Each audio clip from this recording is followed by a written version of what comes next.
rotaryshelters.com. rotaryshelters@gmail.com. The Bus Shelters, a partner in community convenience. Another inspiration program by Rotary Central Cayman Islands. For the Record, proudly brought to you by Brand Source Home Gallery, inspiring luxury. Doctor's Hospital, peace of mind is important when life happens. Doctor's Hospital, always there for you. Call 949-6066. And Cayman Airways, call them on 949-2311 to book your nonstop flights to Los Angeles and Panama. Kirk Market, experience a world of choice. JN Money, from abroad to Yad. And Cineco, keeping Cayman covered. We ask our listeners and viewers to avoid any statements or comments which are abusive, derogatory, malicious, or defamatory. Do not use indecent language or make any statement that is false or misleading. Call 1-800-534-8255, 949-6990, 949-8037, or WhatsApp us on 925-3261. Live from Radio Cayman Studio. This is For the Record with Orrett Connor. Hear from your government officials, independents, and the opposition on issues that matter to you. For the Record. Engage in an open dialogue between residents and lawmakers. With Orrett Connor. Informative, impartial, insightful. This is For the Record. And now, your host, Orrett Connor.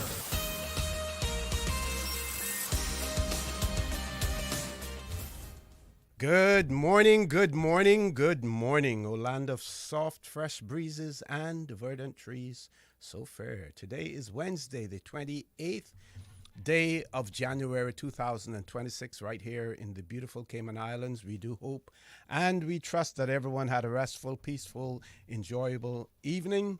Those of you who are on our roads, whether you're a pedestrian, a cyclist, or if you're operating any type of motorized vehicle, we urge you to please be extremely cautious. Ensure that you observe the rules of the road, because the life you save may just be your own. For those of you who are celebrating a birthday today, or if you celebrated one over the past few days, we want to wish you a happy birthday or a happy belated birthday, whichever is applicable. And to remind you that the For the Record birthday shout-outs brought to you by Coca-Cola. Coca-Cola, proud to support your For the Record birthday shout-outs. Coca-Cola available across the Cayman Islands. Accept no substitutes. From generation to generation, Coca-Cola, still a Cayman classic. Those of you who have lost loved ones, again, we want to extend our sincere condolences to you. We hope and we trust that your faith will help to carry you through these extremely challenging times, and that the memories of your loved ones will be a blessing. We also want to extend our sincere condolences to the family of the late Austin Harris. And after these opening comments, we will share with you a clip from the Premier of the Cayman Islands in relation to Mr. Harris's passing as well. Those of you who are ill and are either at home or at a medical facility here in the Cayman Islands or overseas, we want to wish you a speedy recovery. And again, this morning, give a big shout out, huge shout out to our colleague and friend, Mr. Joel Wilson, as well. I'm going to shorten my comments otherwise, just to point out that the phone lines will be open from 7:30 until 8. We should have members of the opposition in the studio with us after the 8 o'clock news. Phone lines, while open, our toll-free number, which is provided courtesy of Flow, that toll-free number, 1-800-534-8255. You can also call us on 949-8037, 949-6990, WhatsApp number 925-3261. Those persons celebrating a birthday today, or if they've celebrated one over the past few days, I will acknowledge those as soon as we do this voice note coming from the Honorable Premier. Ms. Susan, over to you. Greetings, Cayman. As many may now know, at 12:36 a.m., 27th of January 2026, Cayman sadly lost former parliamentarian Austin Harris. To many, Austin was a colleague or a friend, and to others, close family. At this time, on behalf of all parliamentarians currently serving or previously serving, I offer sincere sympathies to Austin's family. Austin was kind, good-humored, well-intended, and had a passion for Cayman and its people. So we extend our thoughts and prayers to Brother Austin. May you rest in peace, and God's light perpetually shine upon you. God bless, my brother. Okay, I want to thank the Premier for offering those words of condolence as well. So let's look at the birthday greetings again. Birthday shout-outs brought to you by Coca-Cola, who are proud to support your birthday shout-outs. Coca-Cola available across the Cayman Islands. Accept no substitutes. From generation to generation, Coca-Cola still a Cayman classic. So we see Mr. Mark Scotland celebrated his birthday on the 26th, Monday, the 26th, 2 days ago.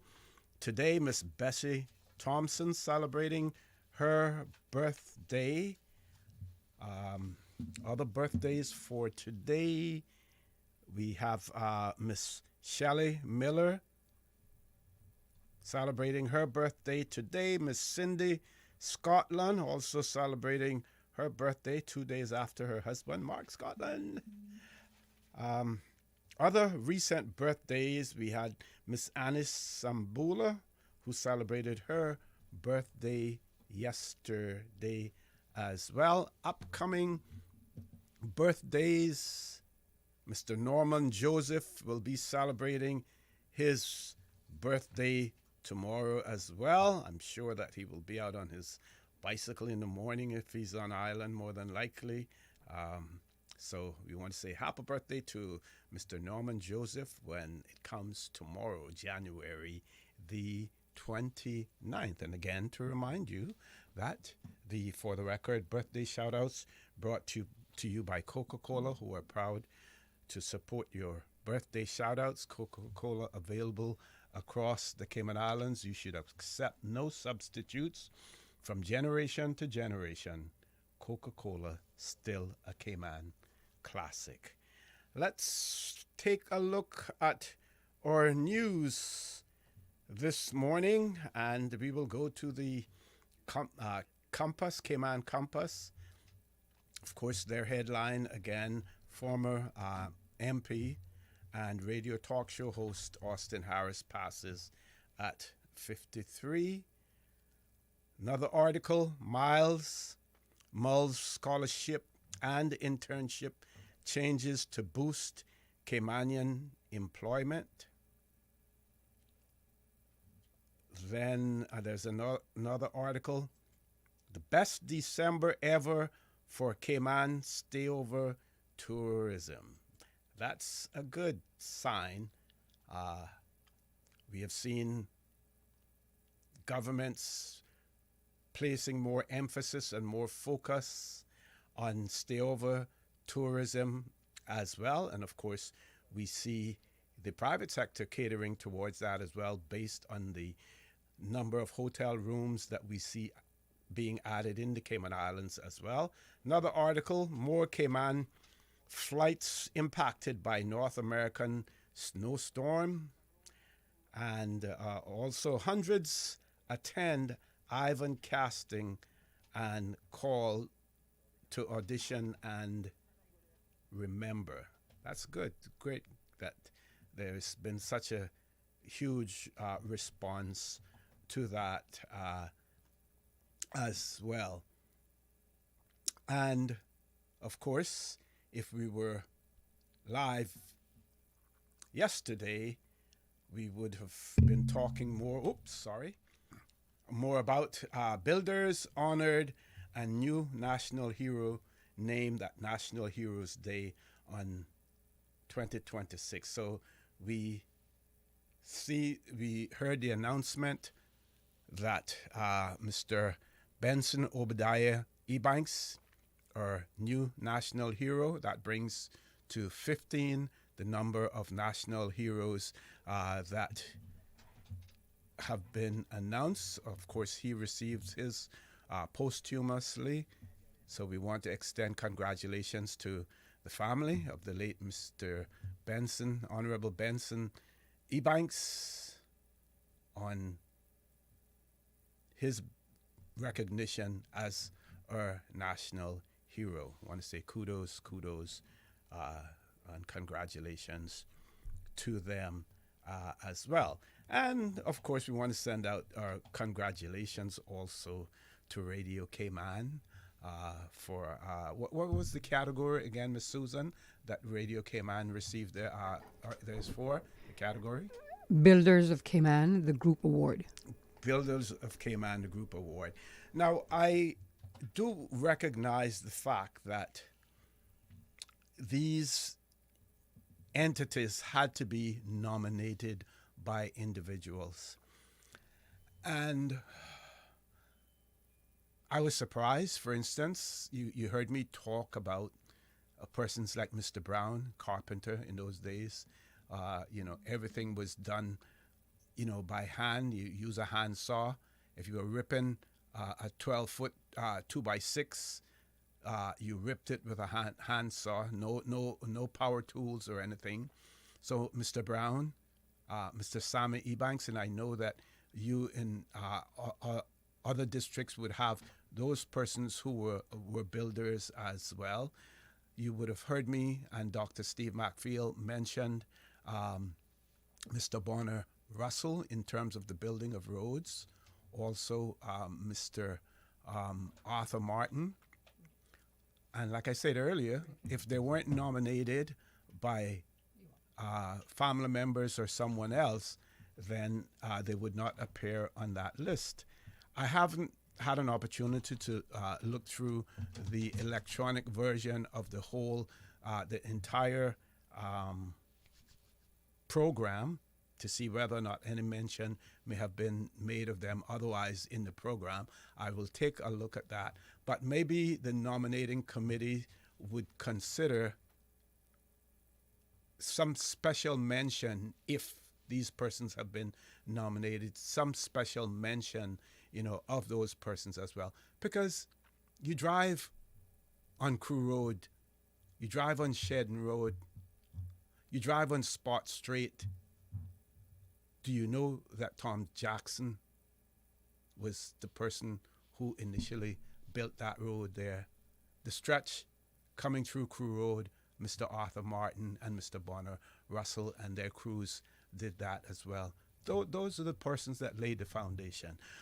Okay, do we have time to entertain one call before we go to the break? We have two callers on hold. We're going to take a commercial break, and as soon as we return, we're going to take those callers. Don't hang up. For the record, we'll be back shortly.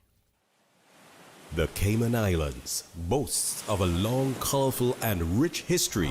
In tribute to our roots, Radio Cayman, the voice of the Cayman Islands, is pleased to bring you the Historical Vignette Series, brought to you by Rotary Central. For more than 110 years, Rotary members have used their passion, energy, and intelligence to take action on sustainable projects. The Cayman Islands, He hath founded it upon the seas.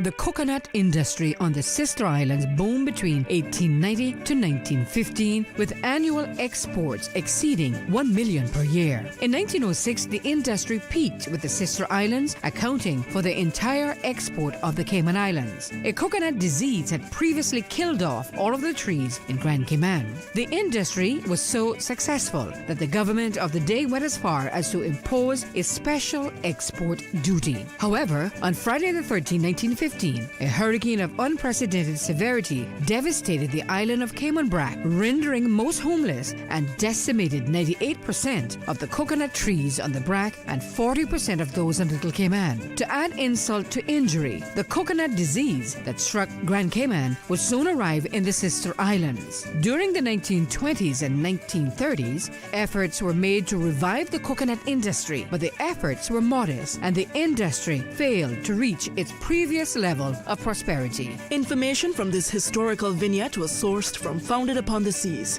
A History of the Cayman Islands and Their People by Michael Creighton and the New History Committee.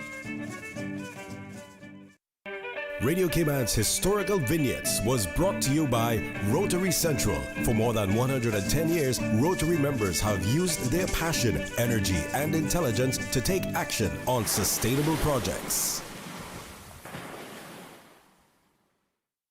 Since 1993, Rotary Central has worked diligently each year to provide quality bus shelters to our community.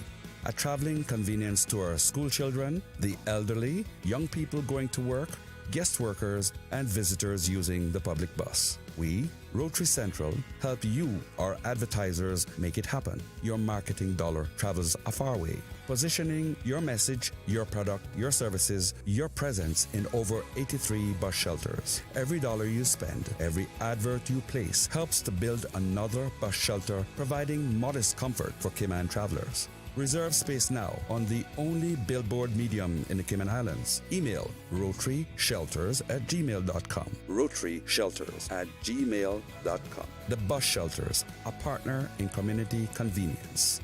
Another inspiration program by Rotary Central Cayman Islands. My mom's a superhero. She always knows what to do when I feel icky. Yesterday, we went to West Bay Pharmacy, and they had everything she needed. Medicine, my favorite Band-Aids with dinosaurs, and even flavored vitamins. Mom says they keep our family healthy. I think they're magic. But don't tell anyone. I think superhero shop at West Bay Pharmacy. West Bay Pharmacy, where the superheroes shop. West Bay Pharmacy and Centennial Towers. Convenient quality care is just around the corner. Hey, new drivers. Don't just drive, drive smart. Cynical and Inspire Cayman's Safe Driver program will show you how. Get real-life simulator training and classroom sessions to help you gain experience, stay alert, and avoid accidents. Learn to recognize risk, manage fatigue, and make smart choices behind the wheel. Certified participants may even pay less for Cynical motor insurance. Learn more and register at cynical.ky. Cynical, keeping Cayman covered. Looking for fresh, healthy food that's full of flavor? Then you've got to visit Kirk Market. Our dishes are made with fresh, high-quality ingredients. Enjoy vibrant mixed greens or satisfying pasta salads. Or try one of our delicious grill options like blackened chicken, spicy beef steak, or grilled salmon. Looking for something light and flavorful? We've got sushi rolls and poke bowls prepared daily. And don't forget to explore a hot bar or Billy Fresh salad at the salad bar. Stop by Kirk Market today for breakfast, lunch, or dinner and taste the difference. Eat well, live well with Kirk Market.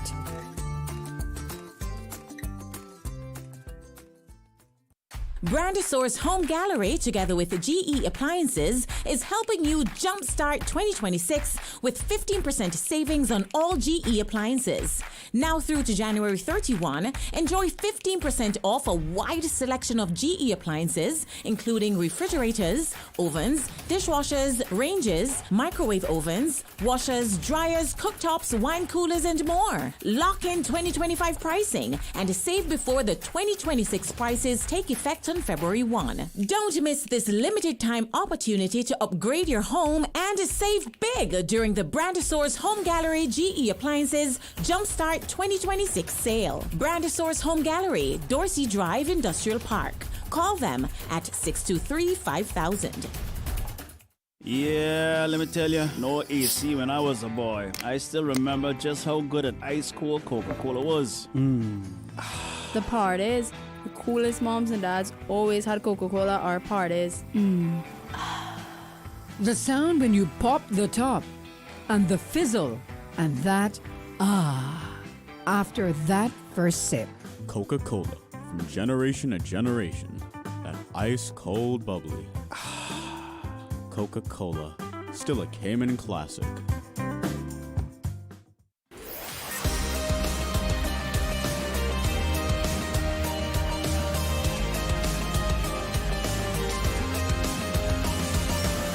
This is For the Record. Good morning. Welcome back to For the Record. 2 callers on hold before we go to the 8 o'clock news. First caller, good morning. Welcome to For the Record.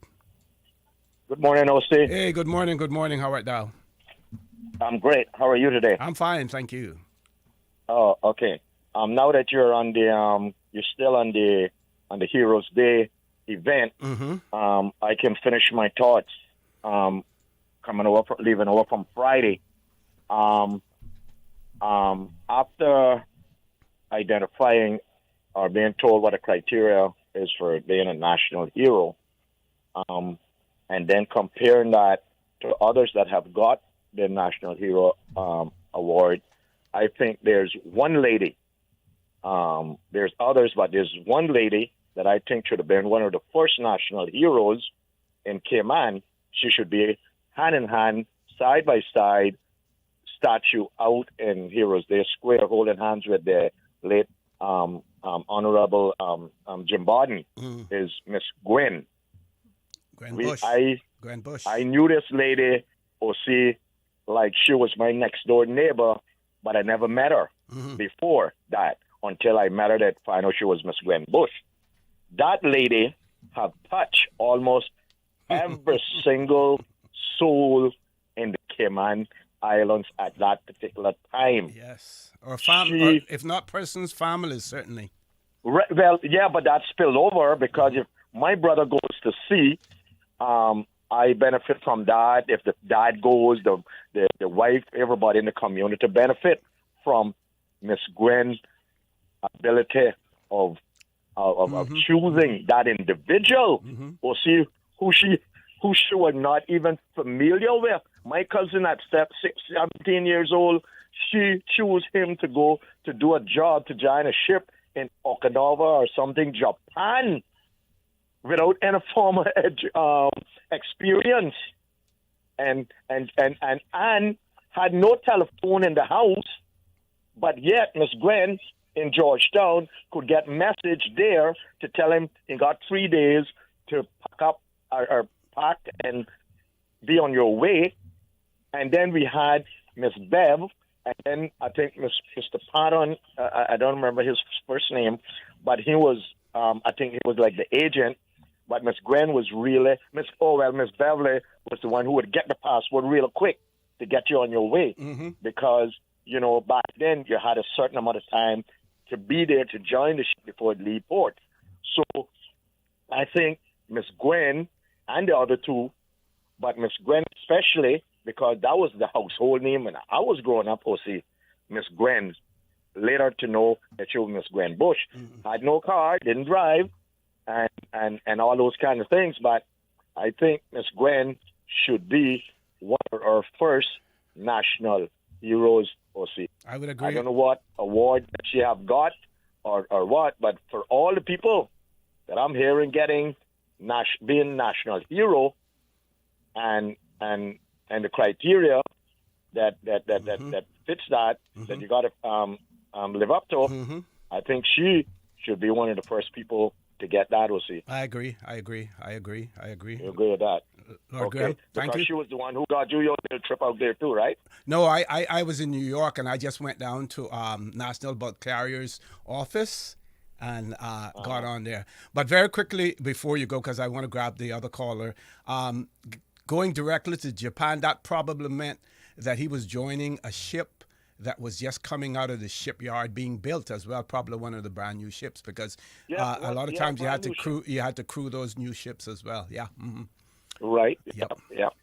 Okay, Lord Graham, thank you. Okay, take the thank next you. call. Thank Talk you very to you much. later. Next caller, good morning. Welcome to For the Record. Morning, OC. How you doing? Good morning. I'm fine. How are you?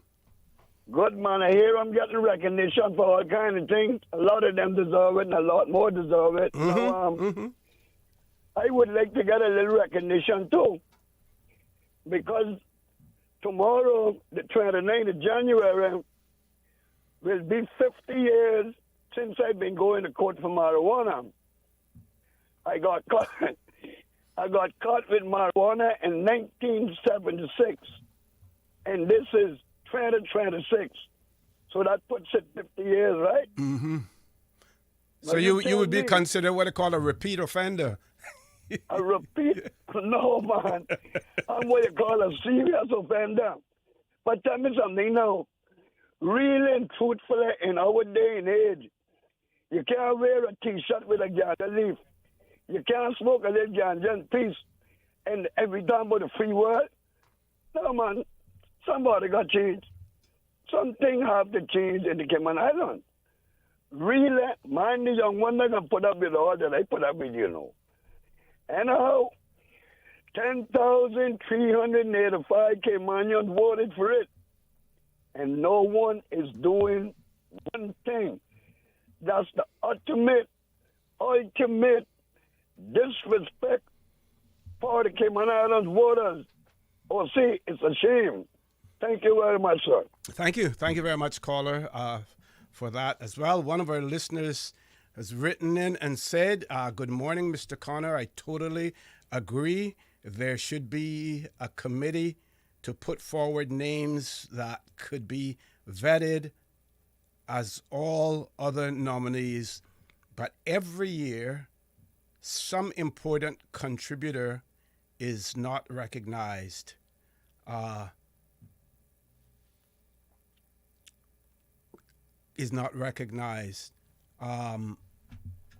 Because for whatever reason, their family did not nominate them.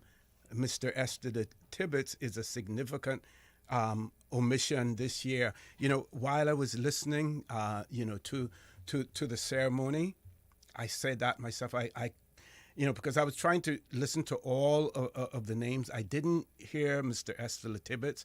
I need to look, towards that as well, because he was a huge factor when it came public works and road building, as well.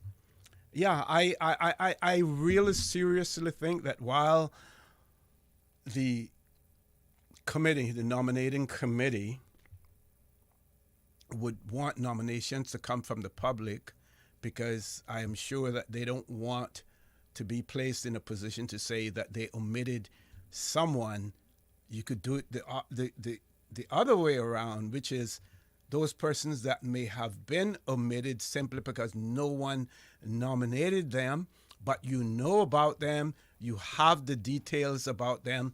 The least you could do is give them an honorary mention. If nothing more than that, give them at least an honorary mention for the work that they have performed as well.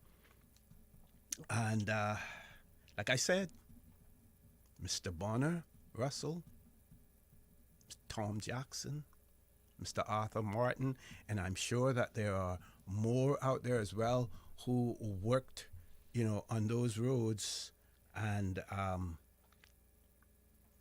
haven't been recognized at all. So we did mention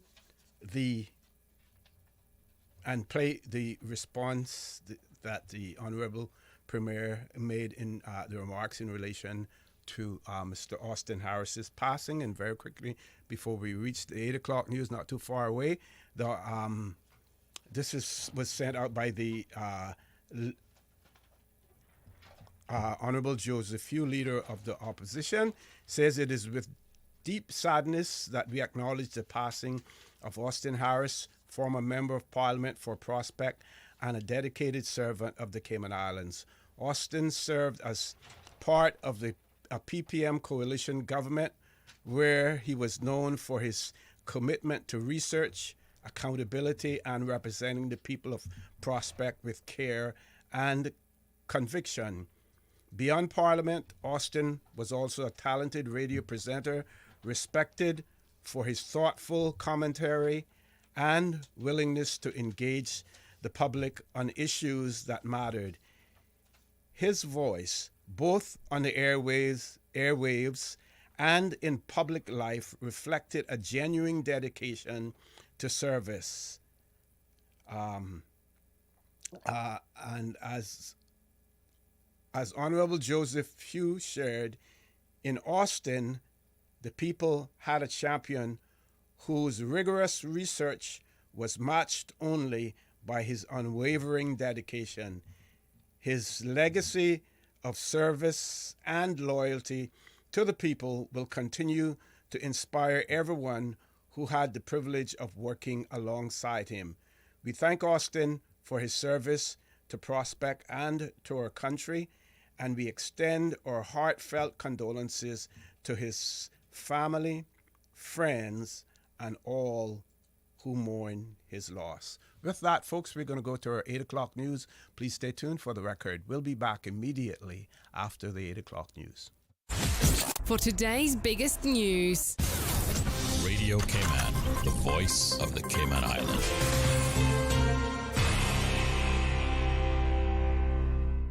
With your latest news, I'm Karsley Fuller. We want an opportunity for our educators to share good practice. This Friday, educators from across the Cayman Islands will come together for the National Education Conference, the opening of which you can listen to on Radio Cayman. Previously, we had it as an activity that we had every other year, but we are reintroducing the Education Conference, and it will be an annual event. We will be looking at a workshop format this year, and in subsequent years, we will look at other formats for delivery, making sure that our educators across the board, not just our teachers in the classroom, but certainly our therapists or any other peripatetic staff, that they get the quality experience that we want them to be able to have the most impact for our young people. Director of the Department of Education Services, Mark Ray, tells Radio Cayman following the keynote speaker, the conference will break into 3 blocks of learning. Head of Professional Development in the Education Ministry, Kiva Powell. And in those blocks, that's where our practitioners, whether they are public school, private school, or some private entities as well as education partners, will be delivering workshops. And teachers can sign up to do these different workshops. So teachers get the chance to go to the opening ceremony, hear the keynote address, but also get to choose individual workshops to be able to attend. The conference is Friday at the John Gray High School gym starting at 8:30 a.m. And speaking of education, Cayman is bigging up its highest achievers. When opportunity meets dedication, excellence follows. Education Minister, the Honourable Wolfson Anglin, has announced the High Achievers booklet, which showcases government school students who've distinguished themselves across a wide range of disciplines, from academics to sports, community services to performing arts. Their achievements not only reflect their individual commitment, but also the strength of our public education system and the promise of our nation's future. In a series of promotional videos published on the Ministry of Education's social media, you'll be able to hear from the students themselves about this recognition. Hi, my name is Matthew Anderson and I attend Ednam Will Primary School. I was featured on the High Achievers booklet because of my CSET passes in math and human and social biology. Do what you can to be the best that you can. Hi, my name is Victoria King. I'm 12 years old and I go to John Gray High School. I was featured in the High Achievers booklet because I got Top Athlete of the Year for the female division.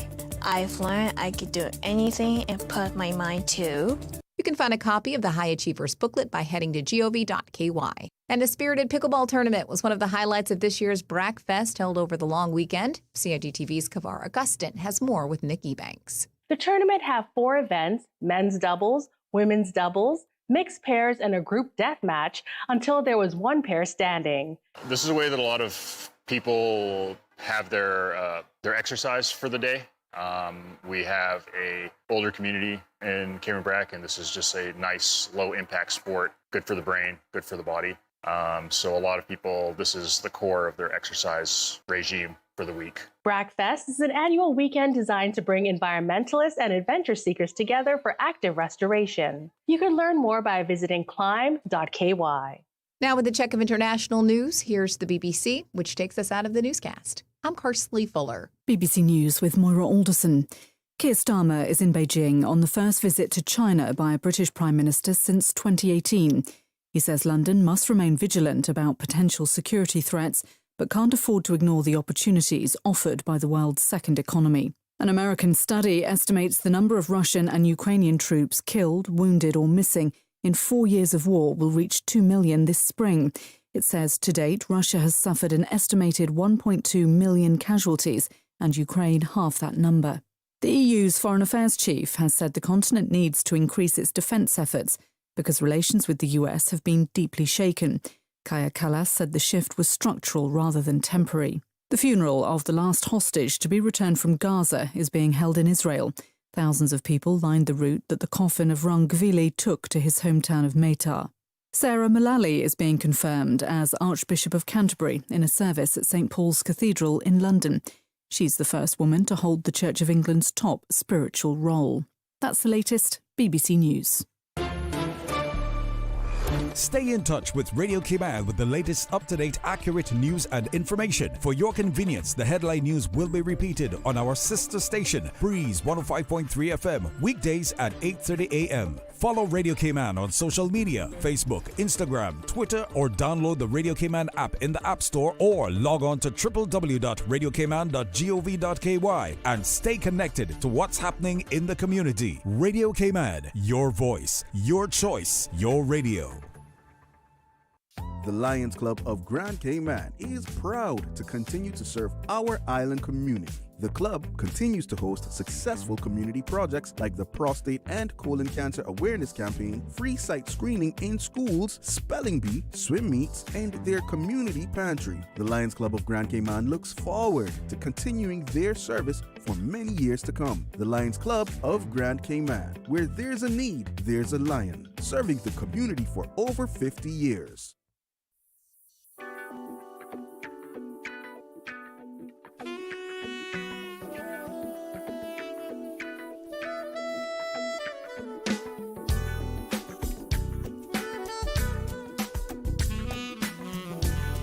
Good morning. Let's take a look at the latest weather report. Current temperature is 79 degrees. Relative humidity is 79%. The barometric pressure is 30.07 inches and falling. The wind is northeast at 13 knots. Overnight low temperature was 75 degrees.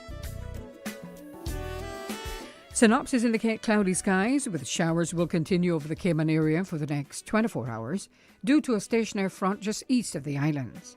The likelihood of showers is expected to increase tonight, especially as fresh northeasterly winds persist with rough seas and westerly swells through this evening. As winds shift to the north-northwest later tonight and strengthens, sea conditions along the west and north coast are expected to deteriorate. A small craft advisory remains in effect through this evening, with a small craft alert beginning later tonight. Small craft operators and sea bathers are urged to continue to exercise caution. Satellite imagery shows scattered layered clouds across the Cayman area. Now the forecast for today, calling for mostly cloudy with a 40% chance of showers, and showers will be locally heavy at times, and temperatures will rise near the low to mid-80s. Winds will be northeasterly at 15 to 20 knots, and seas will be rough with wave heights of 5 to 7 feet, especially along the north and east coast. Swells are expected along the northern coast and likely at times along the western coast. Small craft advisory remains in effect for today and tonight, mostly cloudy with a 60% chance of showers, and showers will be locally heavy at times, and temperatures will dip to the low mid-80s. Winds will be north to northwest at 20 to 25 knots with higher gusts, especially in and around heavy showers, and seas will be rough with wave heights of 6 to 8 feet, especially along the west, north, and east coast. Swells are expected along the west and northern coast, and a small craft alert is in effect for tonight. Low tide will be this afternoon at 9 minutes past 1, and a high tide this evening at 5:53. The sun will set this evening at 6:15 and rise tomorrow morning at a minute after 7. And the outlook is calling for cloudy conditions, with showers expected to continue through Friday morning, followed by a gradual improvement thereafter. Winds and seas are forecast to slowly subside from tomorrow evening as a pressure gradient across the region weakens. A small craft alert will remain in effect through Thursday evening, with small craft advisory continuing through Friday morning. And that's the very latest on your weather report. RC Fusion is proudly brought to you by TCE Paint Shop, Farmers and Artisans Retail Market, and My Canada Cleaners. RC Fusion, weekdays 10 a.m. to 12 midday, right here on Radio Cayman 89.9. RC Fusion. Radio Cayman Energy. The traffic report is brought to you by Subway. Enjoy a delicious start to your day with breakfast from Subway.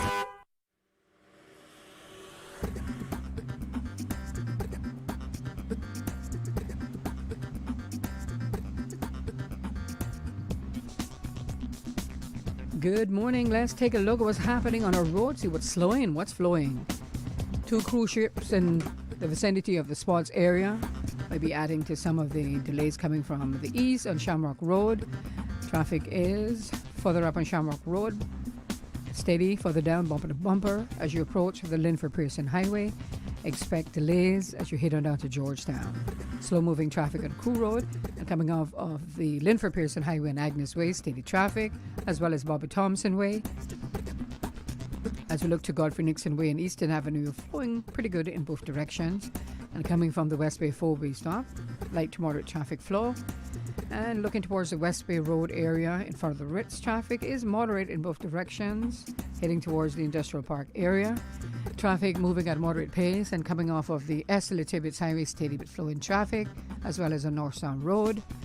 Huldah Avenue, steady traffic. The usual traffic flow on Walker's Road, heading to Georgetown. Slow moving. And that's what's happening on your roads. Join us again at about 10 minutes after 12. We'll give you another look at traffic. Remember, click it or ticket. Did you know ordering your favorite sandwich from Subway just got easier? Yeah, picture this. No more waiting in line. No more fussing with cash.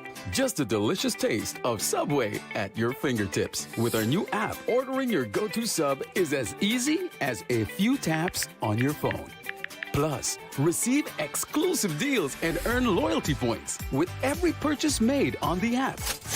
Download the new Subway app today and get ready to ditch the lines and drive straight into your flavor. Visit the App Store or Google Play Store on your mobile phone and search for Subway Cayman Islands. Subway. Eat fresh. The traffic report is brought to you by Subway. Enjoy a delicious start to your day with breakfast from Subway. Cayman, it's time to go further than you ever thought possible. The Ministry of Education and Training is now accepting applications for the overseas scholarships. Your chance to access up to CI $35,000 per year to earn a world-class education abroad. This is more than funding. It's an investment in you, your talent, your goals, your future. Applications close 31st of January 2026. Visit moescholarships.gov.ky and apply today. Greatness begins with one decision. Make yours now.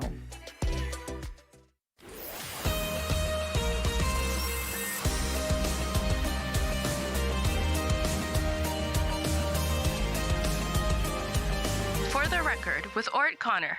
Good morning and welcome back to For the Record. Our guests will be in the studio around about 8:30. So meanwhile, we still have the phone lines open.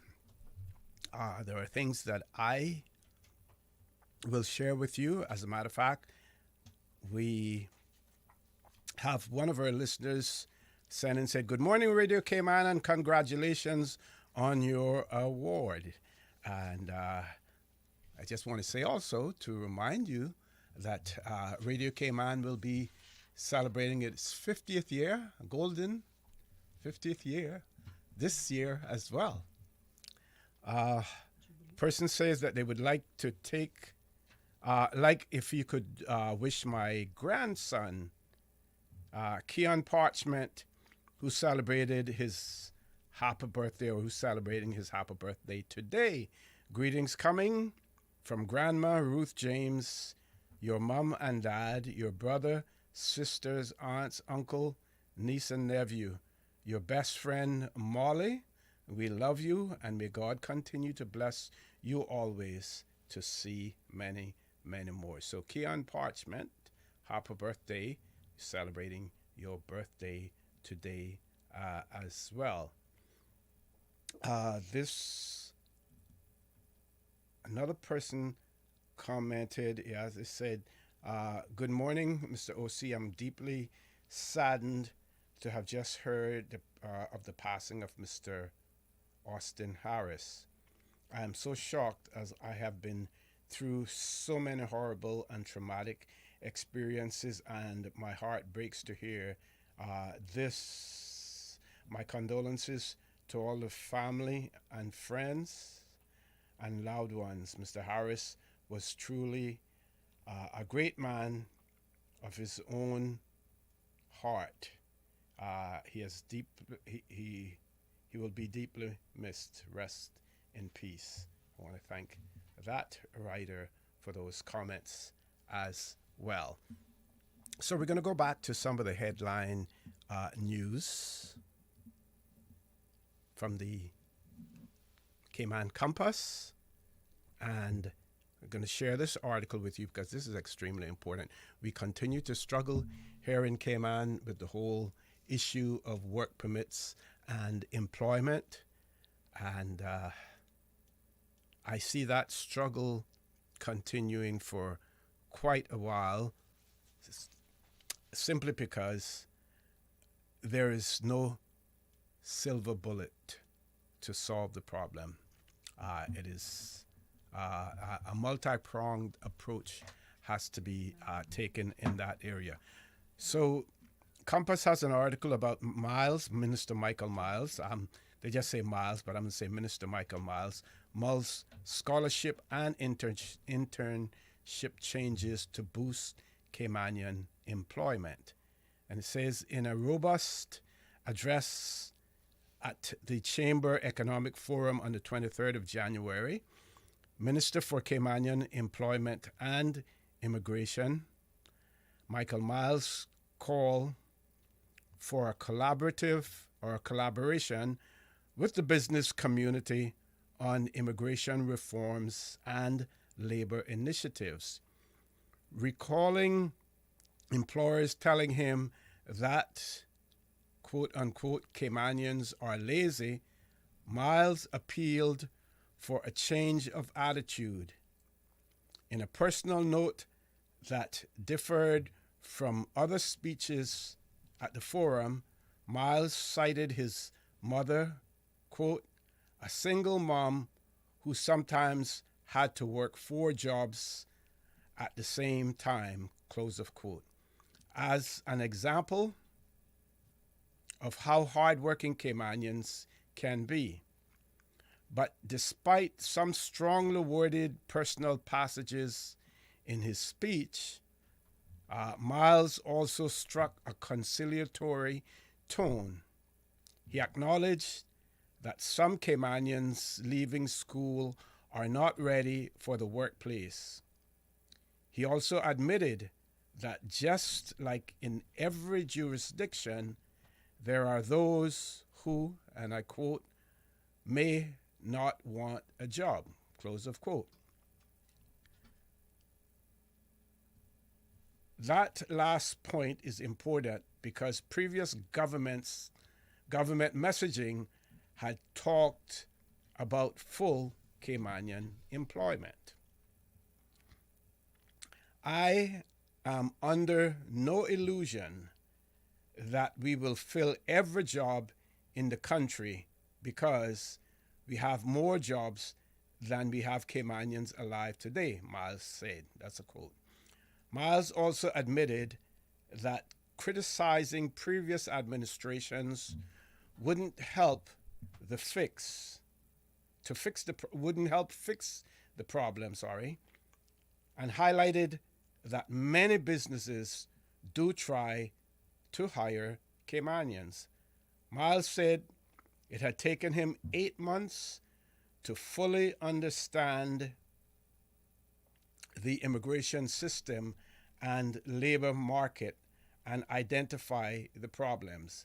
Acknowledging the criticism that his immigration reform has received in some quarters, Miles stressed that, and I quote, I don't want to make this an us versus them situation, close of quote. He said He would be willing to hear any private sector suggestions for getting more Caymanians into good jobs on the islands. Then goes on to talk about proposed solutions. In the meantime, Miles is ready with his own solutions. One area of focus will be the international study scholarships, which cost government around $40 million per year. Scholarships, this is a quote, scholarships have to be aligned with the labor market, he said. We need to align what people are studying with what the economy needs. Here's another quote. We can't just tell our young to follow their passions, he added. We need to make sure that they come back with talent that suits your company, not just coming back to be unemployed. He also called for the private sector to provide more internships, but said the government could help, citing a recent program with one GT hotel as an example. Miles said the government would fund some internship placements for Caymanians. He said the goal was to create a national internship program that would create a pool of young eligible Caymanians. Miles also acknowledged that cultural factors were at play. As a parent, my responsibility is to my children my responsibility is that my children are raised appropriately, but in Cayman, we have fallen short of that. We consistently tell our kids that they are entitled to something, but we have to get our kids more competitive. Those small skills, like saying please and thank you, showing up for work on time, we need to administer them at home. He called for collaboration and asked the business community to provide more mentors for young Caymanians. So that was coming from the speech, the address given by Honorable Michael Miles, Minister responsible for Caymanian Employment and Immigration, at the Chamber Economic Forum on the 23rd of January of this year. So that was extremely, extremely important. Now, I think, we do have a caller. Let's grab the caller. Caller, good morning. Welcome to For the Record. Yeah. Me again. Mm-hmm. It slipped me to say to mention to say wish Mrs. Cindy Scotland, my good friend, a beautiful, happy birthday. One of the most beautiful and intelligent ladies of our times. You know, I did send Mom Scotland birthday wishes back. I think it was on Monday, and he claimed that he was awarded by the government in two ways. They created a holiday for his birthday, and then they gave him an award at the same time. So I would be hoping that today would have been a holiday too for Cindy, but apparently that never happened. So just to touch quickly on what you were saying, what Mr. Miles was saying about naming Caymanians as lazy. I think that was orchestrated by the Commerce to just do that to criticize or delete our ability for what the things we have done in the past. Because most of them that are saying that, they are coming from a jurisdiction there's hundreds and thousands of people who are lazy and refuse to work and find other ways as scamming and extortion and robbing and and doing all those kind of things instead of going to work. So I don't know how they can just come here all of a sudden and call us lazy when we were the one who was here when there was nothing else here, getting the country ready for them to come and enjoy. So they dare not say that or say in front of me because it's not going to go down too well, not with me. So I'm sending that warning out there.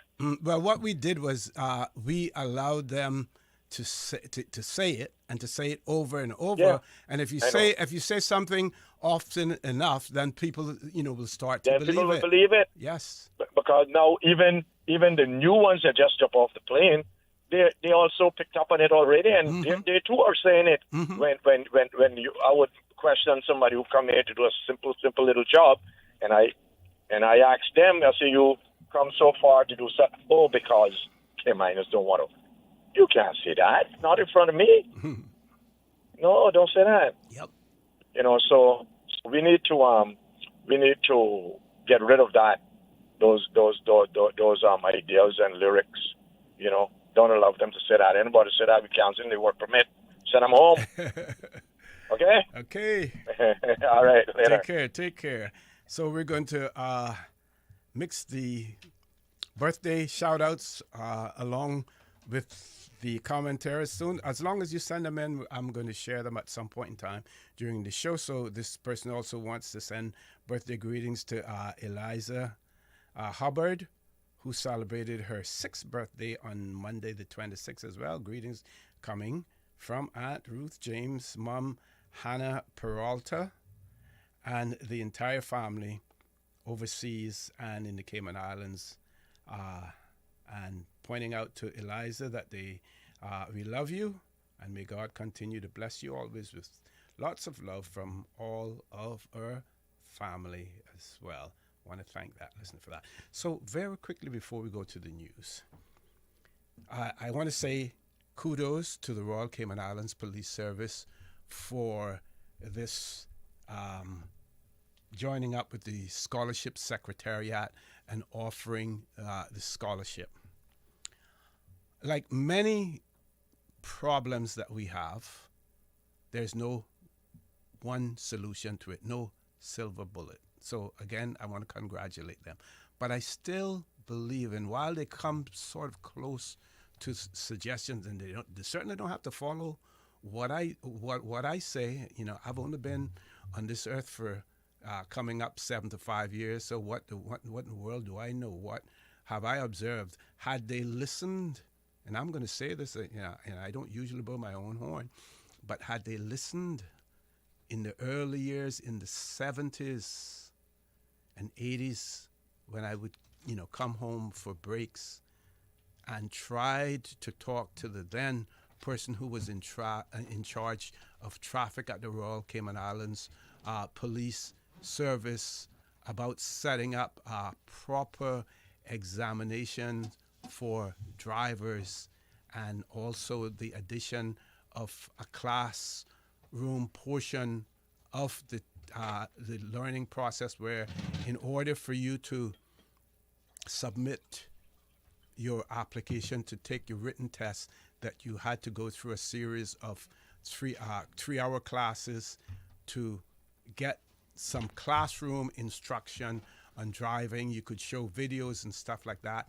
That was never done. And what do we have today? We have a problem that has been multiplied 10 times over in terms of the driving that we had on the island. I still maintain, and to me, it doesn't cost anything to try it, to offer bonuses, signing bonuses to college graduates who come home, return home, and can't find a job in their particular field. Signing bonuses, $10,000. You have to stay with the Royal Cayman Islands Police Service at least 5 years, otherwise you forfeit it and you have to pay it back. And there you have people with the basic skills, ability to read and interpret, the ability to write, which is extremely important because you continue to hear persons saying I either had to write my own statement or the statement that I gave, and the way that they write it, they couldn't spell properly, they couldn't put sentences together and stuff. So while the scholarship is good, and that's going to be, in small increments depending on how many scholarships you're able to award at one time, but you have persons coming out of college with degrees, with abilities that I believe that you can take those abilities and utilize them in the Royal Cayman Islands Police Service. So again, while I congratulate them, on partnership with the Scholarship Secretariat, there are more things that you can do at the same time.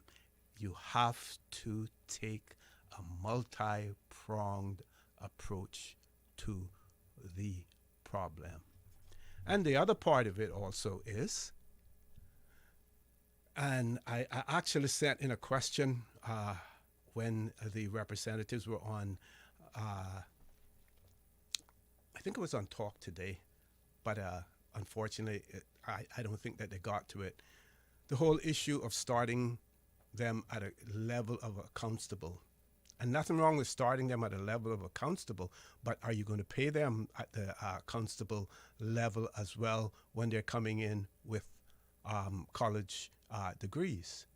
Many governments, even the Cayman Islands, at one point in time had a fast track program for those talented individuals and individuals coming back, with degrees, for them to fast track them through the civil service as well. You can do that in the Royal Cayman Islands Police, service, as well.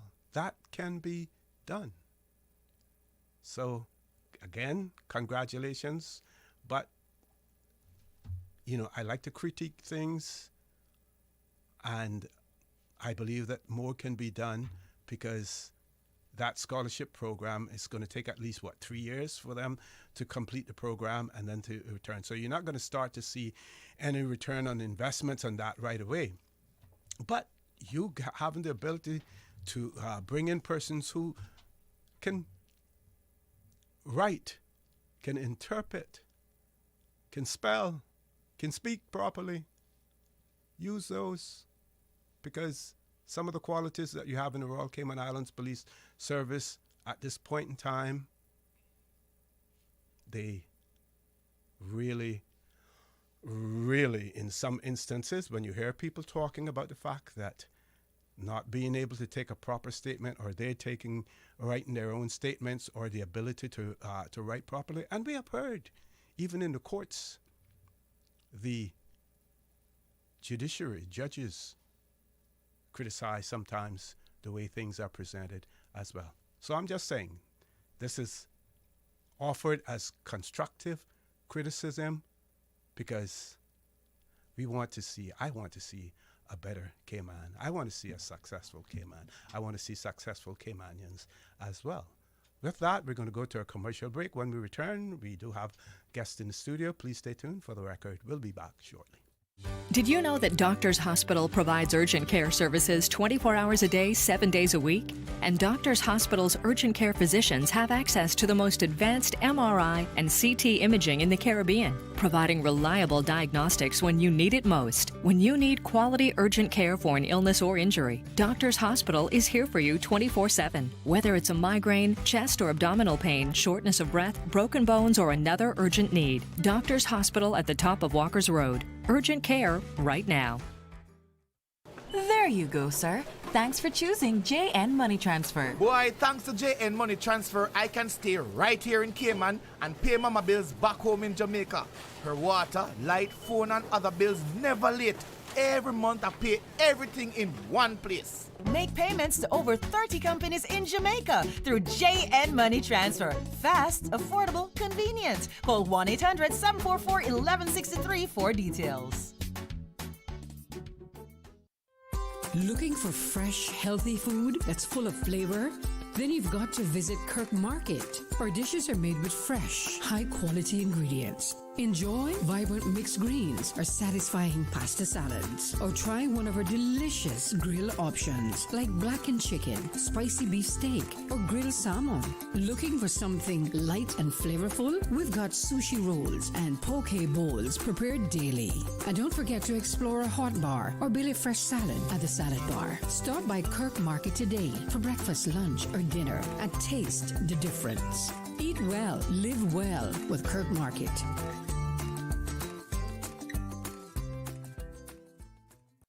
Brandosaurus Home Gallery, together with the GE Appliances, is helping you jumpstart 2026 with 15% savings on all GE appliances.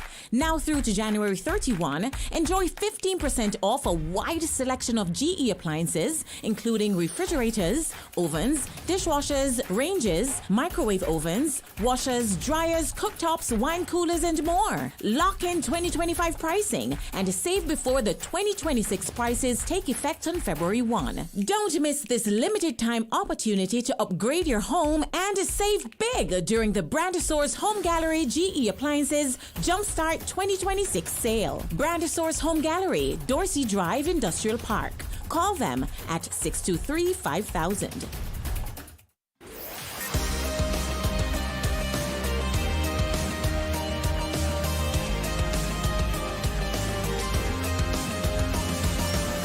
This is For the Record. Good morning and welcome back to For the Record. In the studio with me now, we have a Member of Parliament, Mr. Roy Tatum, represents, of course, the constituency of Red Bay. Mr. Tatum, good morning, sir. Welcome to For the Record. Good morning, O.C. Morning, Susan. Nice to have you in the studio with us. And good morning, Cayman, Grand Cayman, Cayman Bracket, Little Cayman. Of course, good morning to my fantastic constituents of Red Bay. Good to be here, sir, as always. Okay, we do have a caller. Let's grab the caller. Caller, good morning. Welcome to For the Record. Good morning, Mr. O.C. Rambo speaking. Hello? Yeah, go ahead, Rambo. Morning. How are you? Yeah, good man. Good. God bless. Good morning, Mr. Tatum. Morning, sir. Morning. Yeah. Mr. O.C., I got to be brief and frank there this morning, right? I have a vivid memory from 1987. So I'm 3 years old now. I'll be forward to this year, right? To God's my life. Right, in the premonition, where previous morning come in 2029 election, general election, they got to be educated of attrition. Despite who they see, who won't turn and vote. That's reality check. Right? Mr. O.C. Mr. Tatum, right? You know about how the elegant speech during the campaign season, silly season. Right? And in a democracy, the first 100 days, you execute, that's a sweet spot, metric for success. You feel me? So this whole renege is a promise, an agreement, a commitment, a pledge. Right? I hear Mr. Tatum during the campaign time, he advocated for decriminalizing herbs. One of his opponent, a former law enforcement, on your show, during the forum, he said he against it. Okay? In 2021 election, Mark Lewis, he bear die hard with that to the marks. In 90% of the candidates in 2021 election advocated for decriminalization. You see? So, Mr. Oswald Tatum, I know education is fundamental and important, right? Intellectual. This is the priority. But Mr. Oswald Tatum, nobody will dictate to me enough, despite what Ivy League college you went to, in that tuition per annum, right? That's a learning capacity, because of this, right? But yeah, you're not meant to me. You're not coming from that political stance, right? Indirectly, directly, the border running 2029, right? Because we come 2029, you can't dictate me or predict me now, right? Because with the stalling procrastination, as simple as that, and I reckon Mr. O.C., you see, when it comes to boards, even backtrack. You see this referendum thing? They should address that, whether we execute that. It's a displeasure and unnerving. Right? And they operate like a capitation, yielding under pressure. I'm thinking that should resolve for a long time. ABC. Simple. Mr. O.C., you see, look at the boards, I finally say, look at the boards. Dispensation, in nepotism, favoritism, Can be curtailed, whether we. What BS, after. Just we'll see how we deal with them and listen carefully. Good, sir. Thank you. Thank you, Rambo. Just to say one thing, just to correct the record, I didn't campaign on legalizing the herb, as my friend says, but as he later said, decriminalizing small amounts. Mm-hmm. So, and I still think that should happen. I understand the government. It is being looked at, so we will see where that goes. Mm-hmm. And people still have to bear in mind that the referendum, it was an advisory one, so nothing binding on the government, even though yes. It was accepted, of sorts. But it's not binding, and there's no set time frame for it, and I guess it depends on how high on the government's agenda those items are. There's lots of stuff to be looked at, and it depends on how high on the agenda. But they've said it's being looked at. I think by the Law Reform Commission, I think is who they say was looking at it. Yes. So I will give them some time. I do believe them, so I'll give them some time and see what happens. So. Mm-hmm. And the important thing at the end of the day is that whatever legislation is passed, it has to be something that the governor is going to be given the nod by the Foreign Commonwealth and Development Office to assent to whatever legislation is there as well. You are exactly correct, because as you know, and I've mentioned before, as many listeners will know, our friends in Bermuda did attempt to legalize it, and the governor refused to bring that law that was passed in their parliament into force, because the UK said no. I think decriminalizing it, though, is a different matter. Yeah. And I've heard many police chiefs over the years agree that should be considered. So I think that can be done. The key thing is to make sure we understand what small amounts mean. The public understands what small amounts mean. And also that it can't just be that you keep getting, in my view, you can't be arrested every other week or pay a fine every other week for small amounts. I think there should be there should be some consideration given also to making sure that you receive some counselling, just make sure you understand exactly what it is. It is still a drug. Some people think it's harmless, which is fine if that's what you think, but it is still a drug. It is still illegal, so you should be able to. You should receive some counselling as well, and if you're caught, then you pay a fine.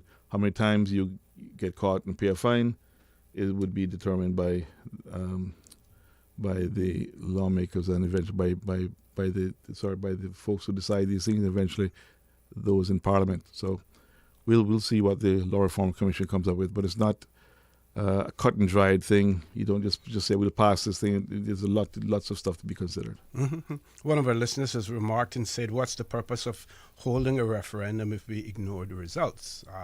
But what I pointed out before, you have referendums that are advisory, and then you have some that are binding as well. This one was advisory, and this one really wasn't initiated by the government that we now that is now in place. Well, a lot of the current government is part of the former government. True. It's not the same government, but the players, many of the players are the same. But I get the point. It is advisory, but I do believe I'm willing to give the Law Reform Commission some time to do the work properly. Because it's not just a cut and dried thing. There's things you need to consider. I remember when the conversation was happening around medical marijuana and so on, and some of the pushback that was received.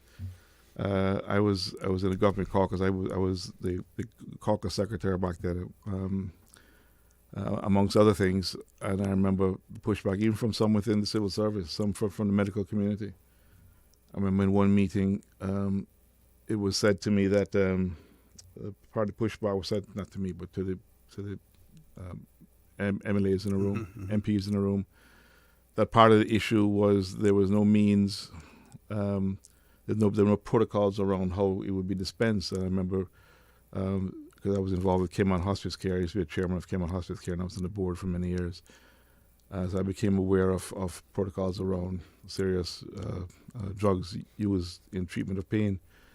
I said, well, we do have protocols in place now for pain management drugs use the same protocols. So sometimes we can create a lot of hurdles where they don't necessarily need to exist. But by say that, I want to say there's lots of things to consider, and the Law Reform Commission needs to have the time to do the work properly. Because once it's done, it needs to be done correctly. You can't undo it. Yeah. So I'll give them some time. And from your standpoint, in terms of the legislation and the policy that is in place now in terms of medicinal marijuana, we're not hearing any negatives, about that, are we? Well, there's some things that I think when it was being considered that the use of medical marijuana by vapes, for instance, I don't think that was really part of the consideration. So again, it's the when you're thinking these things through, you need to make sure you think further than than the end of this table that we're at here. You need to go a bit further. Let's make sure you're giving it full thought and attention. So, but for the most part, it seems to be working fine. So again, I'm all for giving the folks who are looking at this the time to look at it properly and to put forward proposals that make sense and that can get passage through the Parliament and can be that the majority of Caymanians can put their arms around. Because there are still individuals within, as it was with the medical marijuana at first, many individuals who have concerns around even decriminalizing small amounts of marijuana. So we need to make sure that the Caymanian public are also brought on board as well. Because there was many people voted for it, but that really wasn't the majority of people in the Cayman Islands. Yes. Right? So they won the referendum, but the majority of people either didn't vote or didn't vote for it. So I'll just leave that there. Give them time, and we'll see what happens. But if it's taking too long, I'm sure myself or other members of the opposition will be chiming in. So we'll see where we are in 6 months. Okay, with that, we're going to go to a commercial break, folks. Please stay tuned for the record. We'll be back shortly. My mom's a superhero. She always knows what to do when I feel icky. Yesterday, we went to West Bay Pharmacy, and they had everything she needed. Medicine, my favorite Band-Aids with dinosaurs, and even flavored vitamins. Mom says they keep our family healthy. I think they're magic. But don't tell anyone. I think superhero shop at West Bay Pharmacy. West Bay Pharmacy, where the superheroes shop. West Bay Pharmacy and Centennial Towers. Convenient quality care is just around the corner. Hey, new drivers. Don't just drive smart. Cynical and Inspire Cayman's Safe Driver program will show you how. Get real-life simulator training and classroom sessions to help you gain experience, stay alert, and avoid accidents. Learn to recognize risk, manage fatigue, and make smart choices behind the wheel. Certified participants may even pay less for Cynical motor insurance. Learn more and register at cynical.ky. Cynical, keeping Cayman covered. At Kirk's Home Center, we can make your life much better. We got it all together. We got a great deal in store for you. From cookware to stereos, from power tools to plumbing supplies. Yeah, we got the best goods with the best price and a service to make you smile. At Kirk's Home Center, we got a great deal in store for you.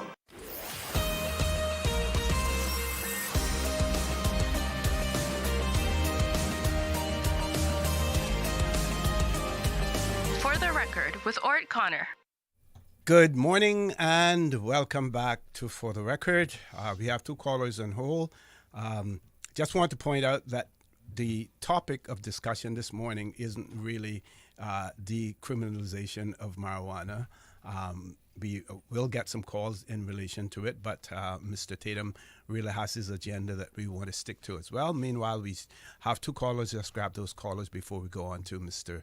Tatum's agenda. Our first caller, good morning. Welcome to For the Record.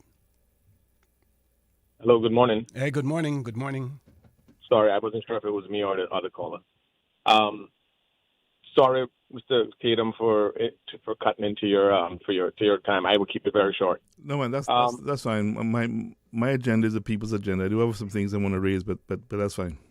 Yeah, and of course, be interested in hearing what those things are. But I'll just say this very quickly in regards to the legalization of marijuana, and because it's been such a hot topic over the past couple of years. Now, one of the main issues that I personally see, and just in my opinion, is that if we decriminalize marijuana in small amounts, is it really decriminalized? Because what happens if a person is caught with more than they're allowed about?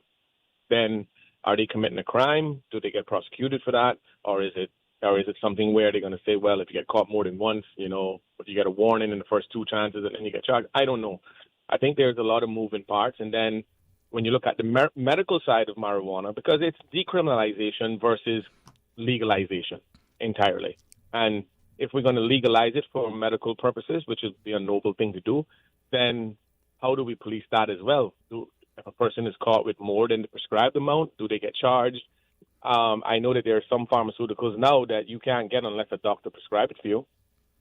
But is it a crime to have it in your possession without a prescription? I don't know. So I think that the lawmakers, more than the politicians, would have to work out all of those details before we move forward. And I think, but my last point, and I'll hang up now because I don't want to cut too much into your time. With the referendum, as I sent Mr. Connor a text earlier, just saying, what's the sense of having a referendum if we ignore the true results? Mm-hmm.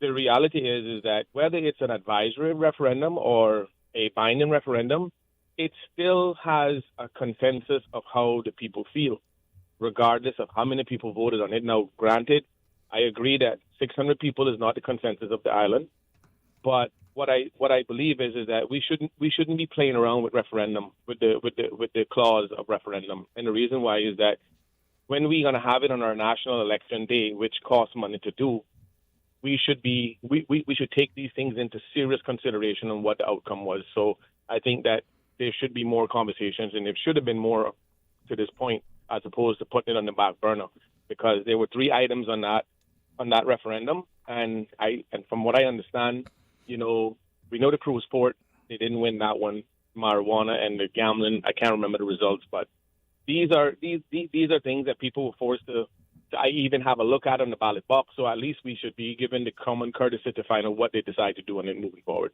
But anyway, thank you guys for the conversation, and I'm glad that you raised the marijuana issue because it's an ongoing topic that needs to be resolved. Go ahead. All right. Thanks, O.C. Caller, I agree with you. I'll say this. You've used, the term you used was there's lots of moving parts, which is what I was saying just now. You can't just say, let's decriminalize it and that's that. It needs to be done thoughtfully. You need to go through, you need to think long and hard about the things that you raised. But things like how do you sell it? How do you sell something that's illegal, right? How do you obtain something that's illegal to be able to use small? There's lots of stuff to be considered. So as I was saying, let's give the law reform folks the time to do the homework and to put forward their recommendations. And if it's taking too long, then yes, the opposition, myself and others will be asking about it.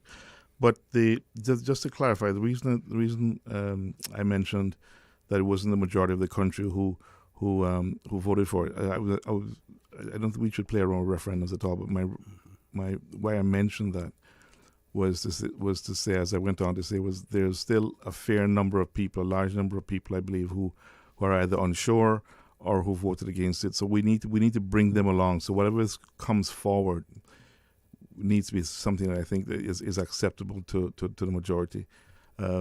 So that was the reason I mentioned that. So, but we need to, by the end of this year, we need to have something coming forward with regards this issue and the other one as well, and the one with regards to gambling that also did pass. I don't remember the numbers, but that also did pass.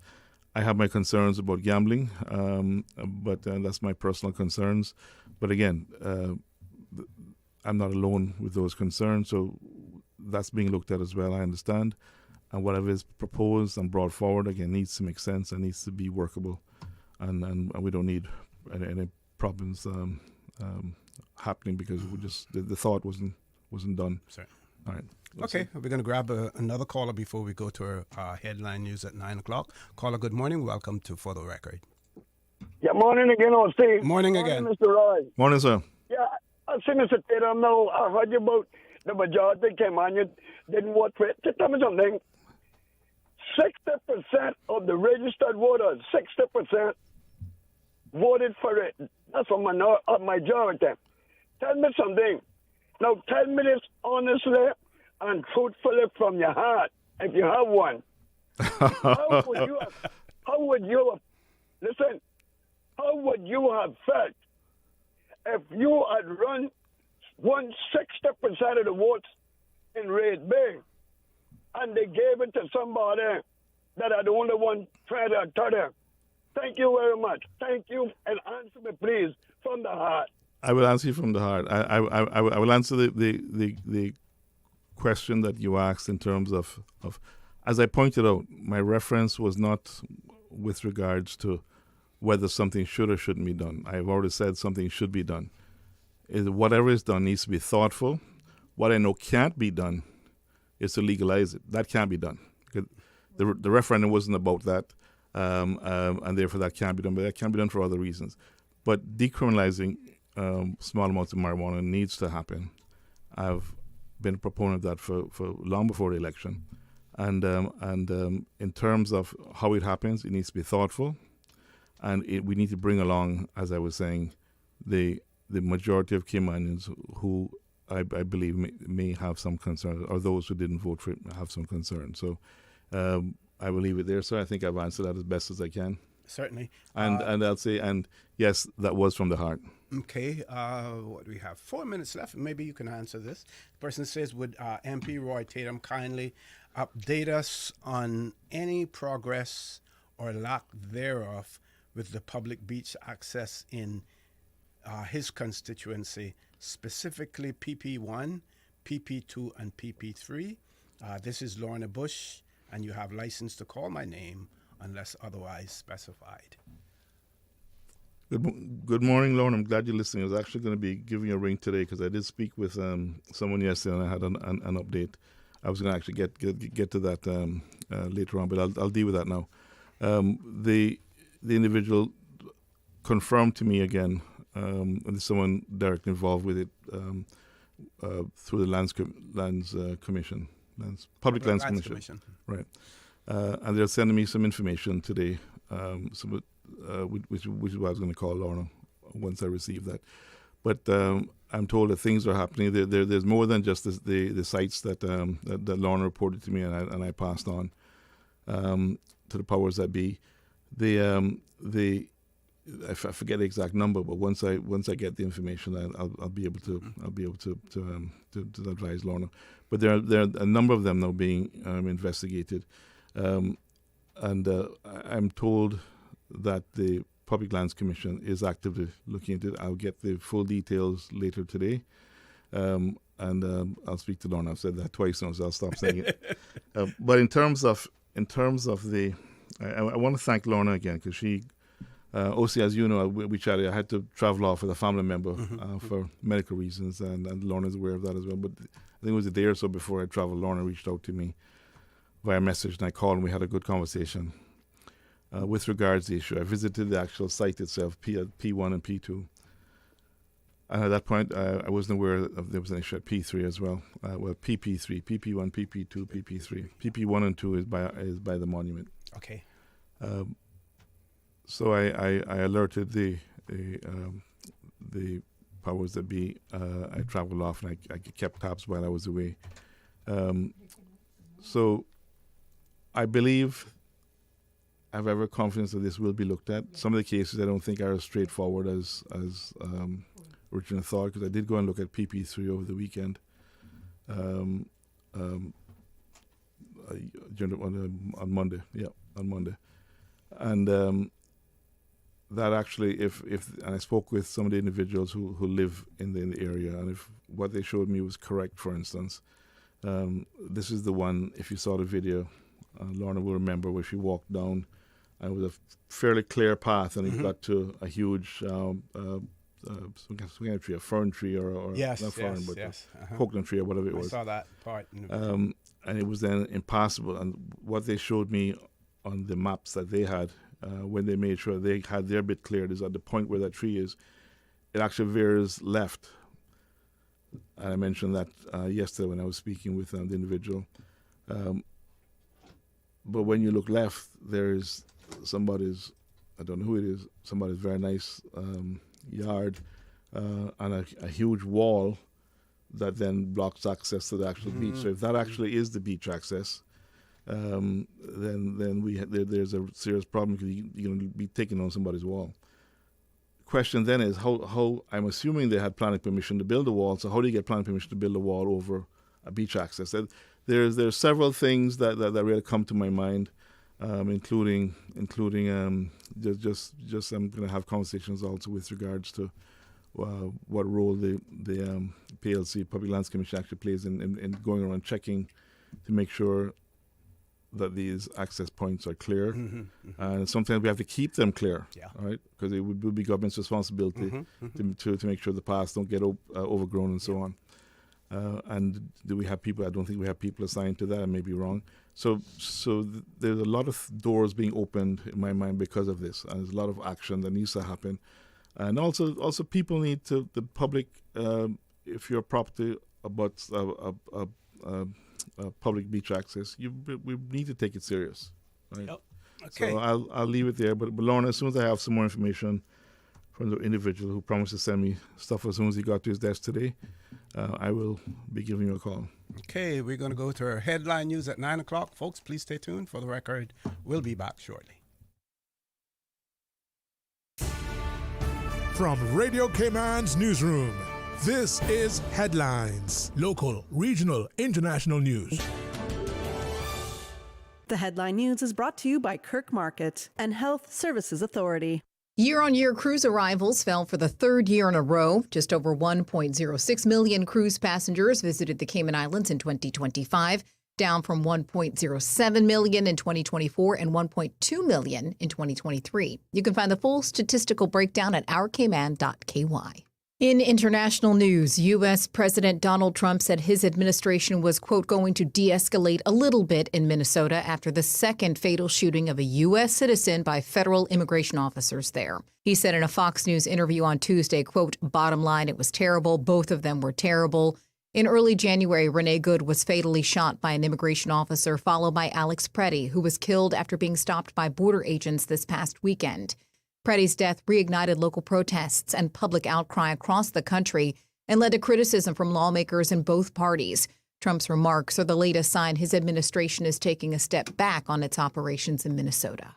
And Minnesota Congresswoman Ilhan Omar was attacked with an unknown substance at an event she was hosting on Tuesday when an audience member used a syringe to spray liquid at her. Omar was uninjured and continued to speak, saying, quote, I'm okay, I'm a survivor, so this small agitator isn't going to intimidate me from doing my work.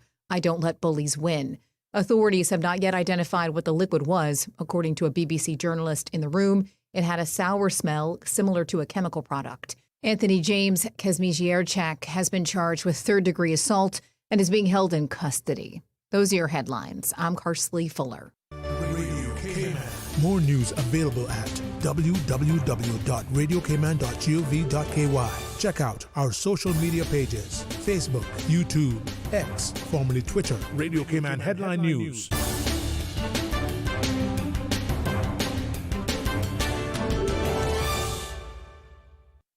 At HSA, we strive to provide the highest standard of care with compassion, integrity, and dedication. And so we say thank you, Cayman, for continuing to make us the most awarded organization on island by voting us the best of Cayman Islands in 9 medical categories. Your support reminds us why we do what we do, to serve the Cayman community with kindness and excellence. To find out more about our award-winning services, visit hsa.ky. At HSA, we are committed to caring for you. Looking for fresh, healthy food that's full of flavor? Then you've got to visit Kirk Market. Our dishes are made with fresh, high-quality ingredients. Enjoy vibrant mixed greens or satisfying pasta salads. Or try one of our delicious grill options like blackened chicken, spicy beef steak, or grilled salmon. Looking for something light and flavorful? We've got sushi rolls and poke bowls prepared daily. And don't forget to explore a hot bar or Billy Fresh salad at the salad bar. Stop by Kirk Market today for breakfast, lunch, or dinner and taste the difference. Eat well, live well with Kirk Market.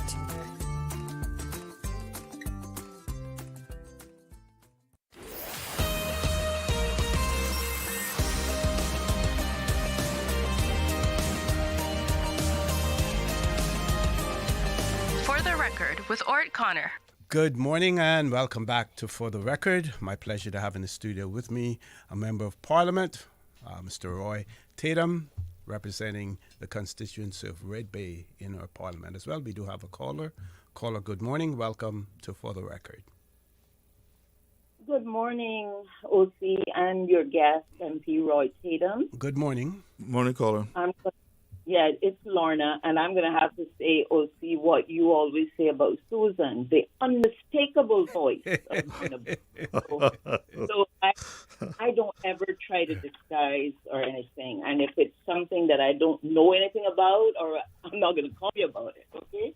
So the first thing I want to state is to state categorically. This really is anything like a personal thing with me and MP Tatum, and I hope he realizes that. And absolutely, the day that I called him, he made me know that he was having to leave the very next morning to take his family member away for medical purposes. And I didn't take that lightly.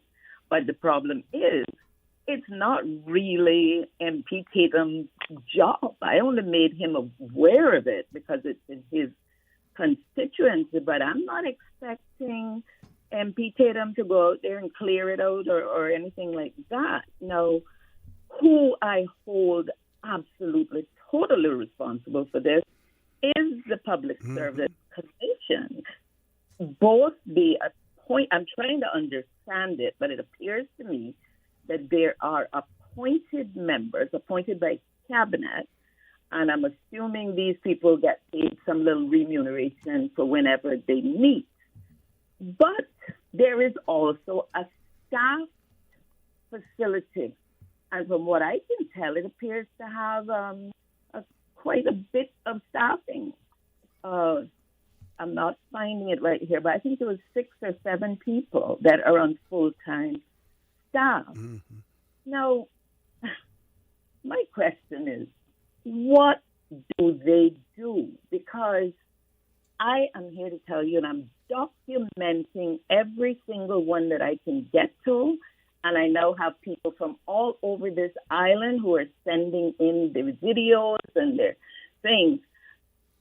Without exception, none of these are maintained on the very same path, just within 100 or no, not 100, maybe 1,000 feet, or 3 house lots down.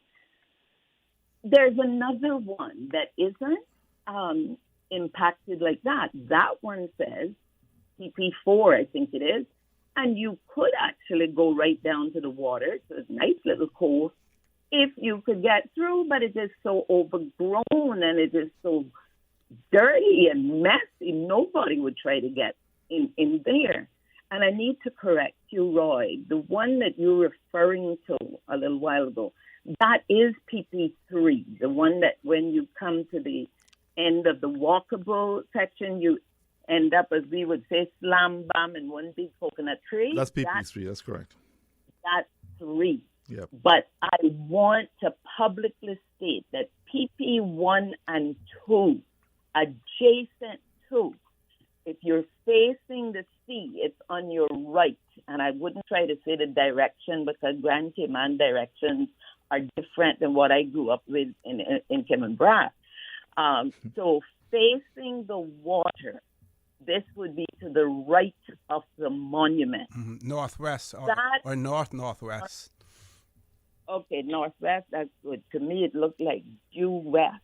Anyway, that particular incursion or occupation, I became aware of that almost 20 years ago when one of my grandsons was taking special classes from Samantha Tibbetts prior to her opening the Hope Academy. She had classes up at one of the rooms at ICCI. I got into the habit of stopping at this little location every day when I picked him up because it was such a tranquil place, and I still do it. That's what caused this whole thing to come about.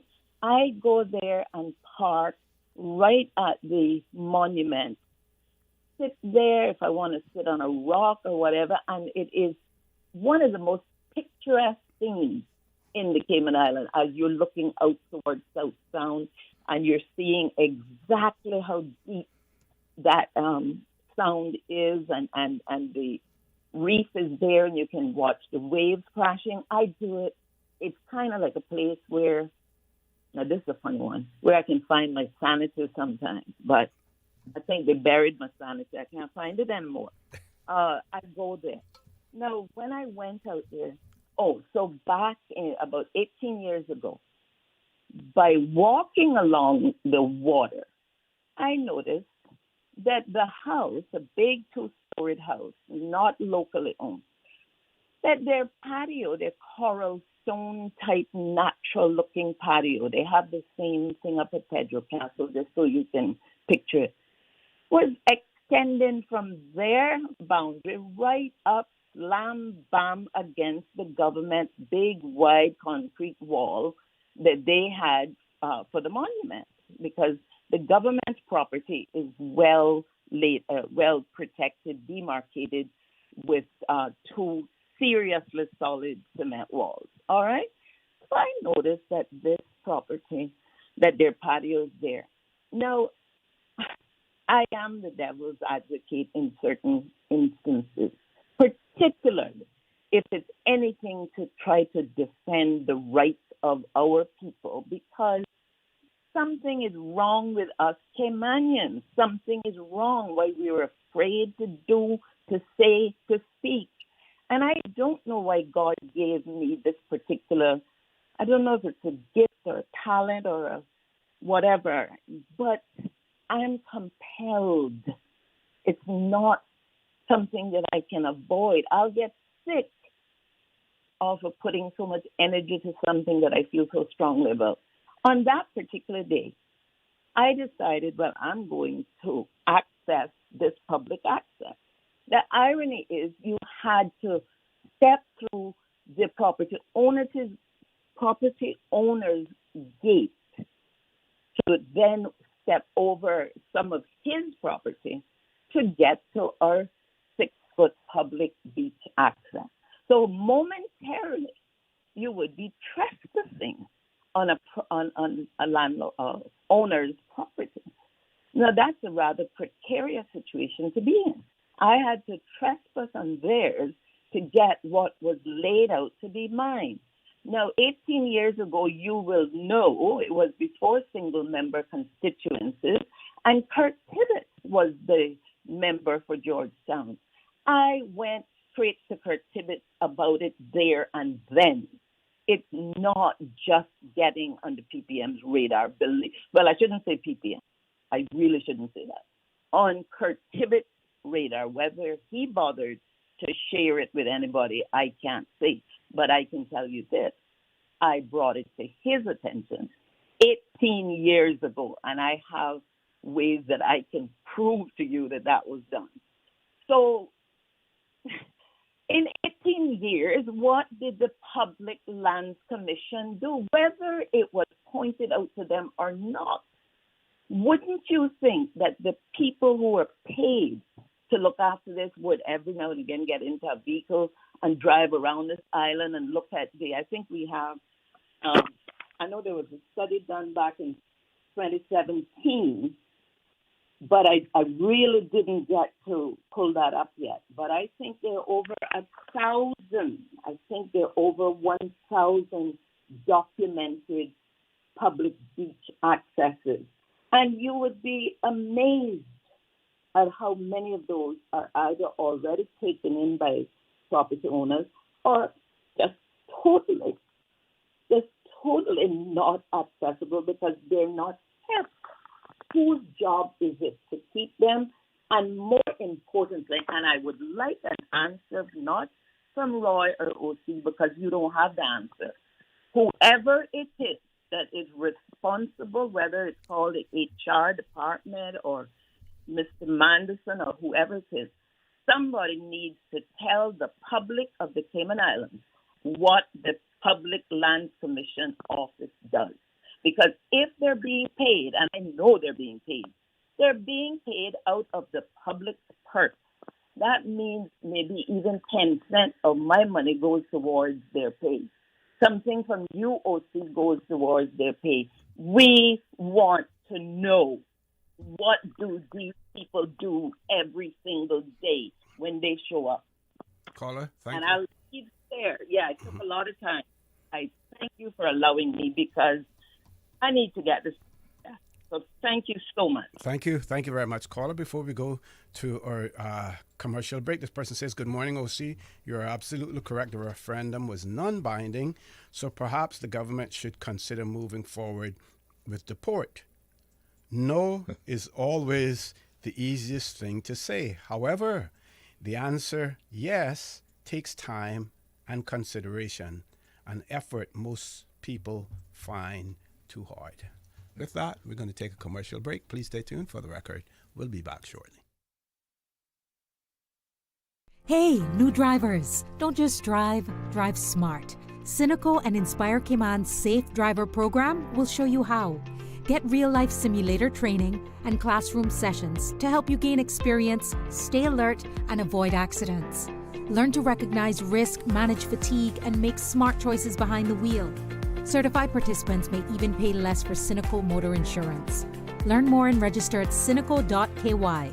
Cynical, keeping Cayman covered. My mom's a superhero. She always knows what to do when I feel icky. Yesterday, we went to West Bay Pharmacy, and they had everything she needed. Medicine, my favorite band-aids with dinosaurs, and even flavored vitamins. Mom says they keep our family healthy. I think they're magic. But don't tell anyone. I think superhero shop at West Bay Pharmacy. West Bay Pharmacy, where the superheroes shop. West Bay Pharmacy and Centennial Towers. Convenient quality care is just around the corner. Brandosaurus Home Gallery, together with GE Appliances, is helping you jumpstart 2026 with 15% savings on all GE appliances. Now through to January 31, enjoy 15% off a wide selection of GE appliances, including refrigerators, ovens, dishwashers, ranges, microwave ovens, washers, dryers, cooktops, wine coolers, and more. Lock in 2025 pricing and save before the 2026 prices take effect on February 1. Don't miss this limited time opportunity to upgrade your home and save big during the Brandosaurus Home Gallery GE Appliances Jumpstart 2026 sale. Brandosaurus Home Gallery, Dorsey Drive Industrial Park. Call them at 623-5000.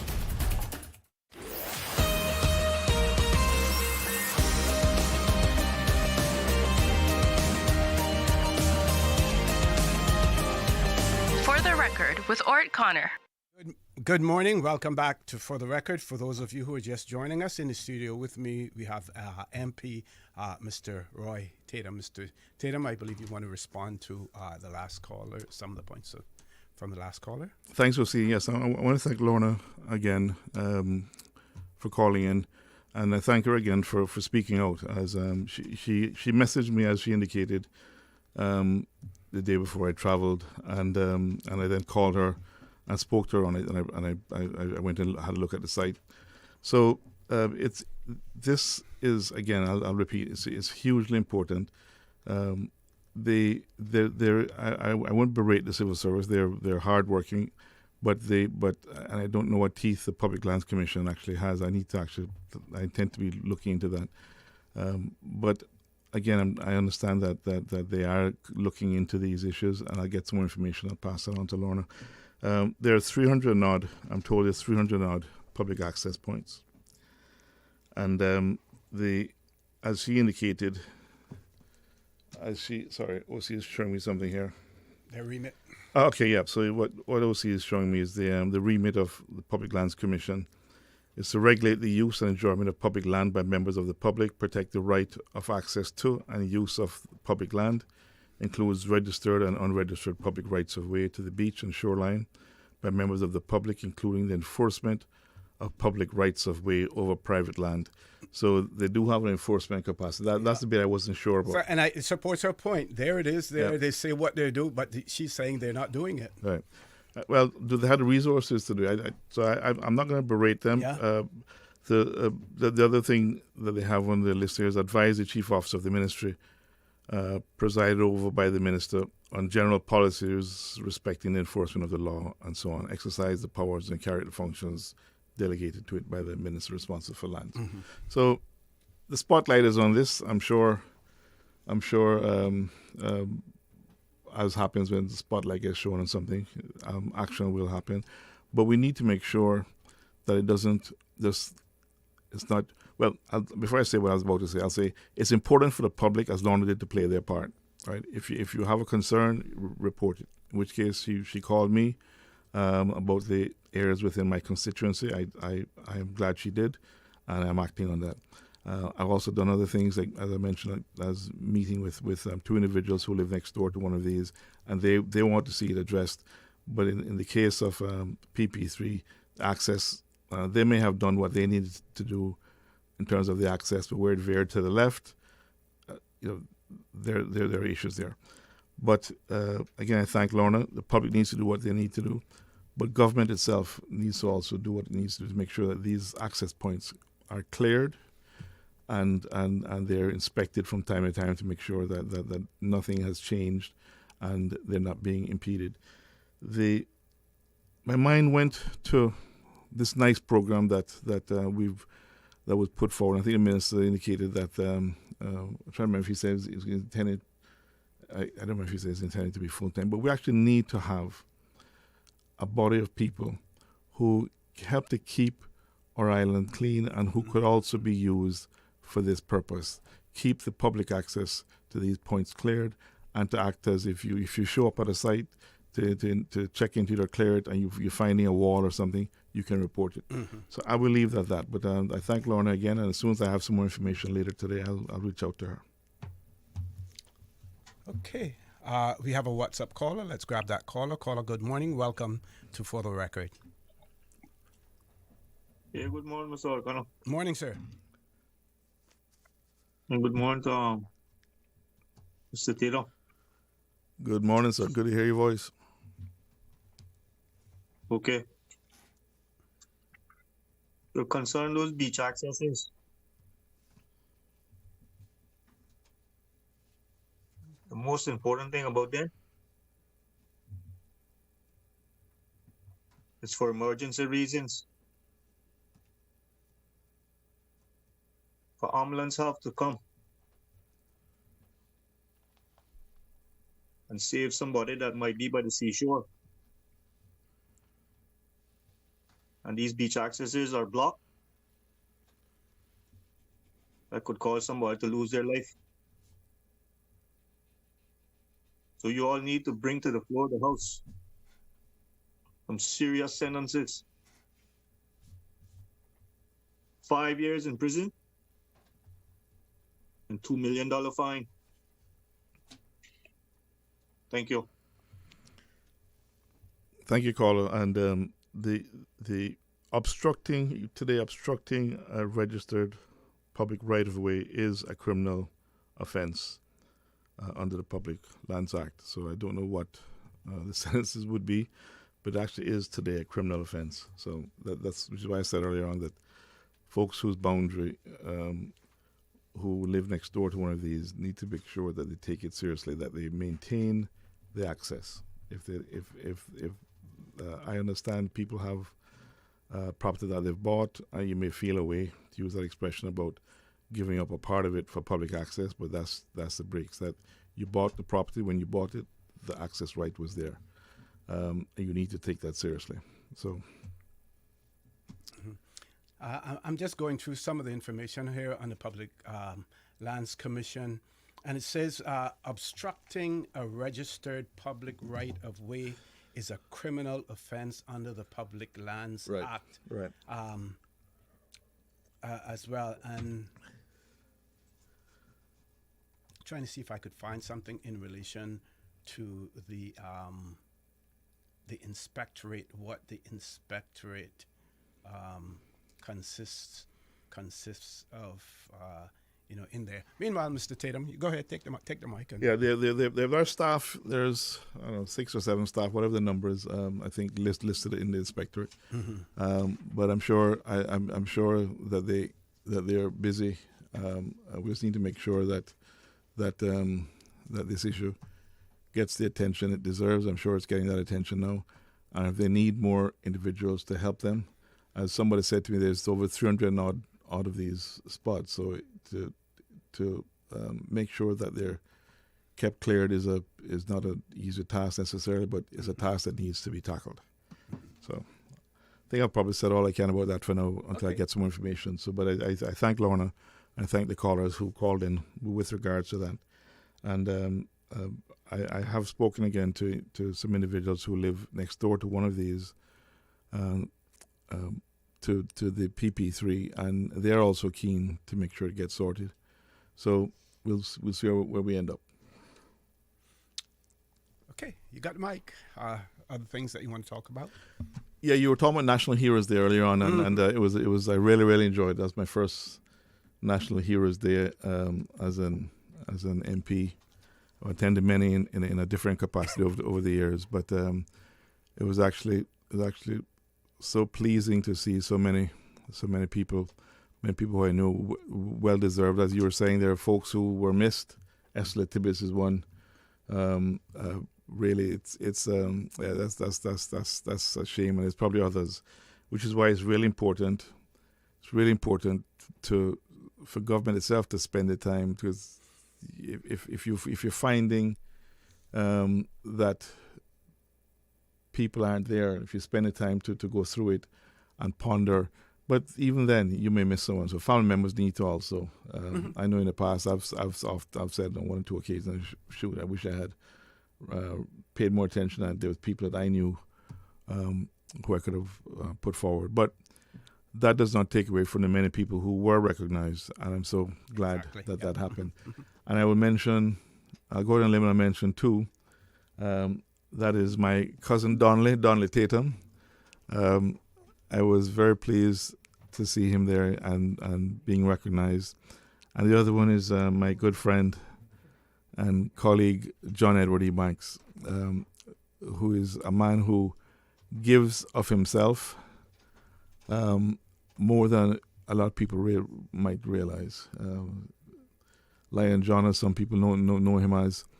But I remember many years ago, he was talking to him, and we were talking about Christmas, and he asked him how he's going to spend his Christmas day. He said, well, for donkey's years, he has spent his Christmas morning going out to the eastern districts and delivering gifts and cakes and various things to older folks.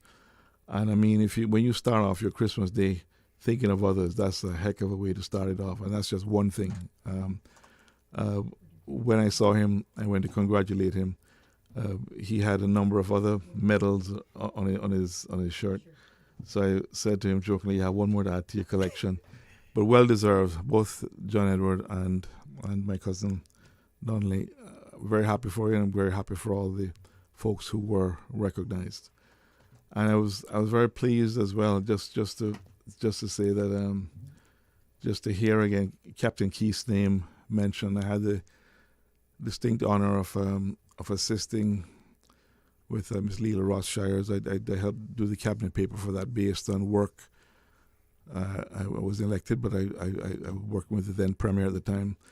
Lots of work done by, I think, Miss Lucille Seymour, Dr. McPhee and others, putting her forward, and she was well deserved. And then reaching out to, I remember 5 or 6 years ago at a Heroes Day function in Kimmelbrack, sitting with family members and thinking out loud, there are no Kimmelbrack national heroes, and there are Kimmelbrackers who were deserving, and Captain Keith was first to mind for me. And I thank Wanda and the family who provided me with some information, and I helped put that cabinet paper together, or a draft cabinet paper, I should say, proposed draft, because I was nowhere near being elected. And Ms. Juliana O'Connor Connolly, I thank her again for taking that. I'm sure they fixed it up, made it a lot better than what I had put forward. But the point is, and I really appreciated her in Parliament recognizing me for that. I say that to say there are other Caymanians who are deserving of being recognized as national heroes, and as I'm glad to see that we're continuing to seek those out and to put them forward. So I'll leave it there. What do you think personally about someone mentioned this morning? Two callers, okay. Very quickly, and we can come to it later. I'll just mention it. Lord Graham this morning mentioned Miss Gwen Bush, and when you think of the impact that her decisions, her choices had on individuals as opposed to a collective, like, men are national heroes,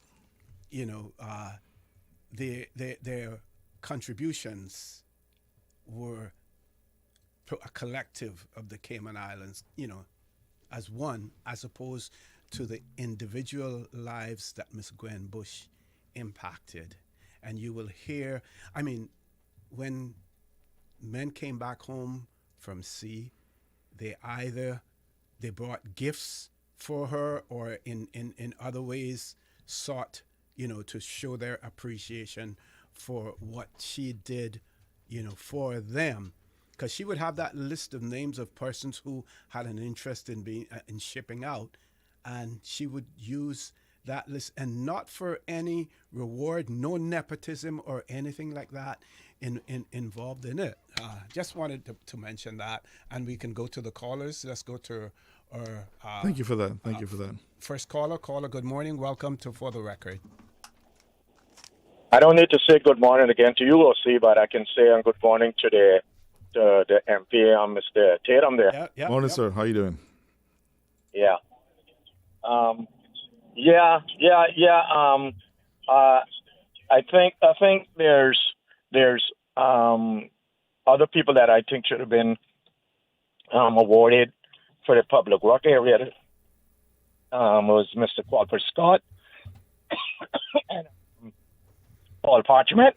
Mm-hmm.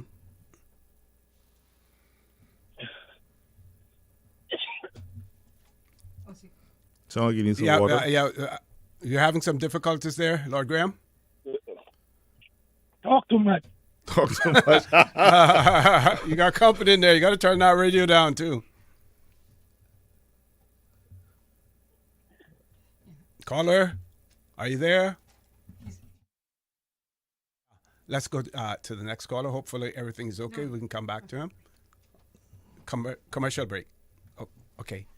Let's take a commercial break. Give Lord Graham an opportunity to recover. Hope everything is well with him. Please stay tuned For the Record. We'll be back shortly. She hear clunk and her car stop. I was just about to send her some money, so I send it straight to her JN Money Transfer card. It cost me less, and perhaps she use the card, pay the garage right away. She'll get discount through the JN Rewards program in Jamaica. This card make things easy. You can even get funds at any multi-link ATM. JN Money Transfer Card. Fast, affordable, convenient. Tell your loved ones in Jamaica about it. Sign up is free. Accidents and illnesses can strike without warning. Ouch! When it comes to urgent care, every second counts. At Doctors Hospital, we have a dedicated team of experienced doctors and nursing staff available to you 24 hours a day, 7 days a week. Don't waste time in an overcrowded emergency room when you need urgent care. Whether it's a broken bone, a severe infection, or a sudden illness, trust in Doctors Hospital's unwavering dedication to providing the best immediate care. For complete urgent care when you need it the most, choose Doctors Hospital, located in Georgetown, 16 Middle Road. Looking for fresh, healthy food that's full of flavor? Then you've got to visit Kirk Market. Our dishes are made with fresh, high-quality ingredients. Enjoy vibrant mixed greens or satisfying pasta salads. Or try one of our delicious grill options like blackened chicken, spicy beef steak, or grilled salmon. Looking for something light and flavorful? We've got sushi rolls and poke bowls prepared daily. And don't forget to explore a hot bar or Billy Fresh salad at the salad bar. Stop by Kirk Market today for breakfast, lunch, or dinner and taste the difference. Eat well, live well with Kirk Market.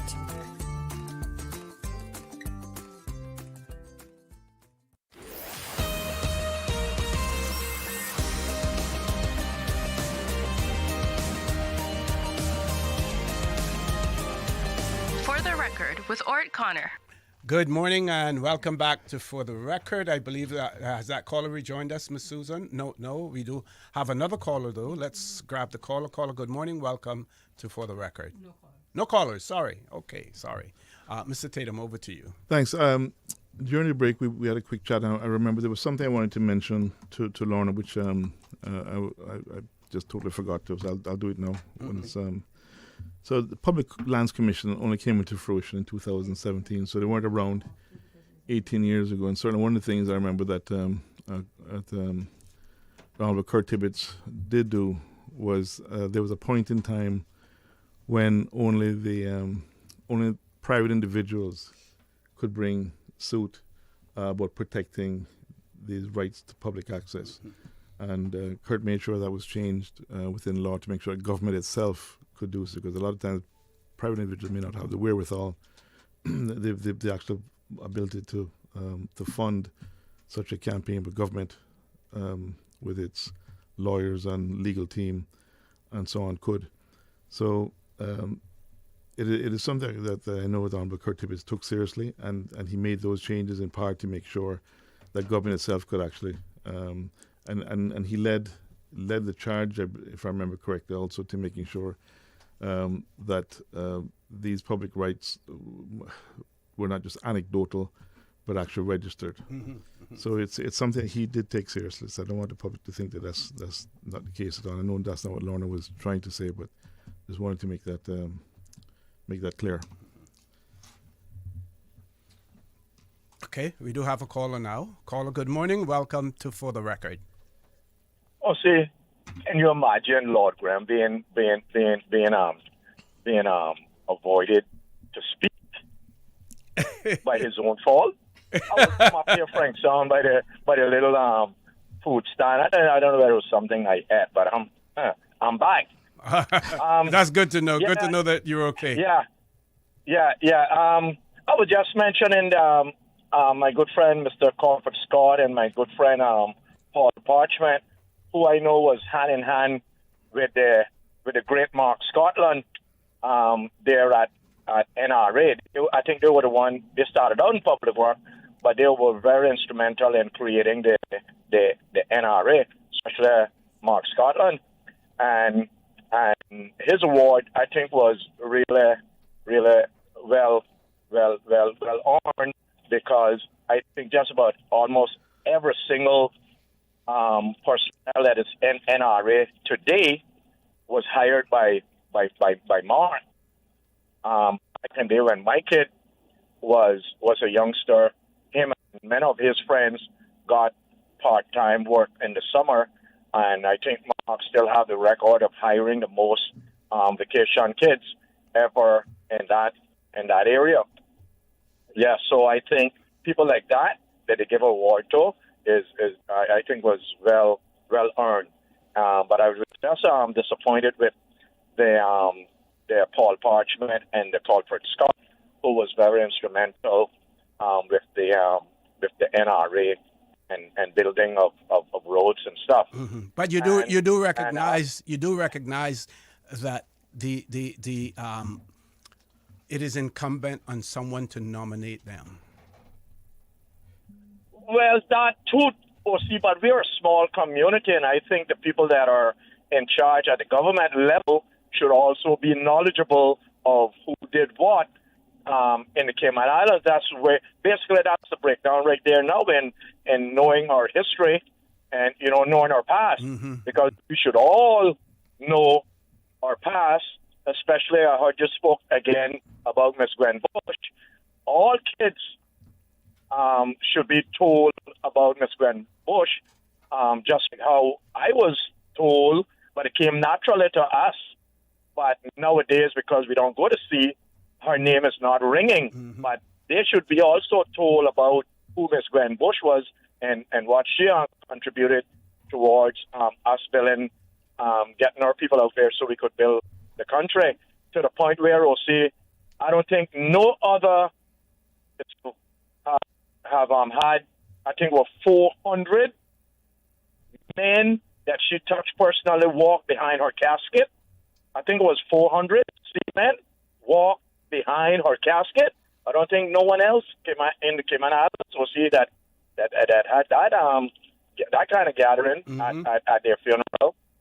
So yeah, we need to tell our story, our past, remind people of our past, so that those people that come here don't do what Mr. Miles talking about, come here downgrading us.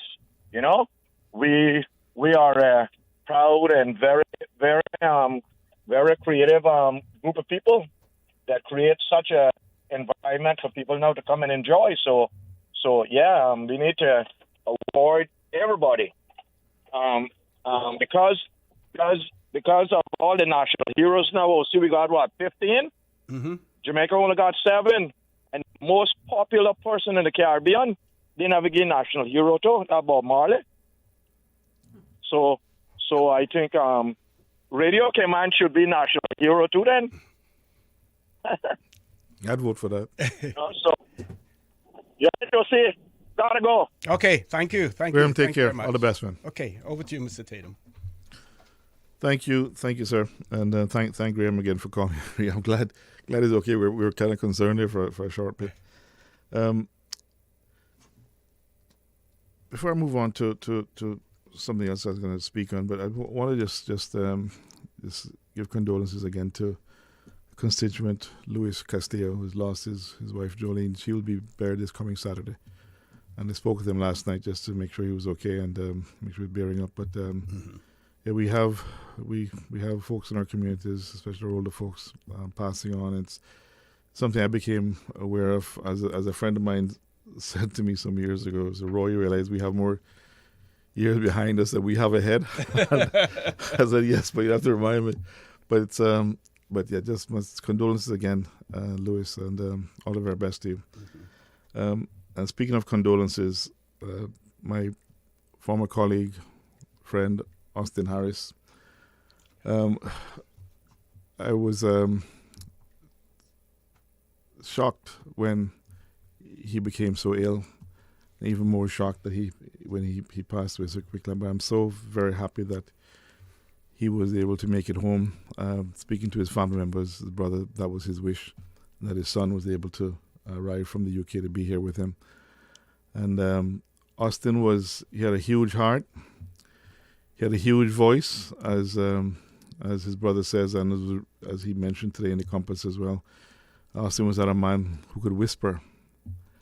And he had one of the greatest radio voices and radio personalities, and he'll be remembered not just as a politician, but for being outspoken and the work that he did to bring attention to issues in Cayman, and his willingness to stand for public office.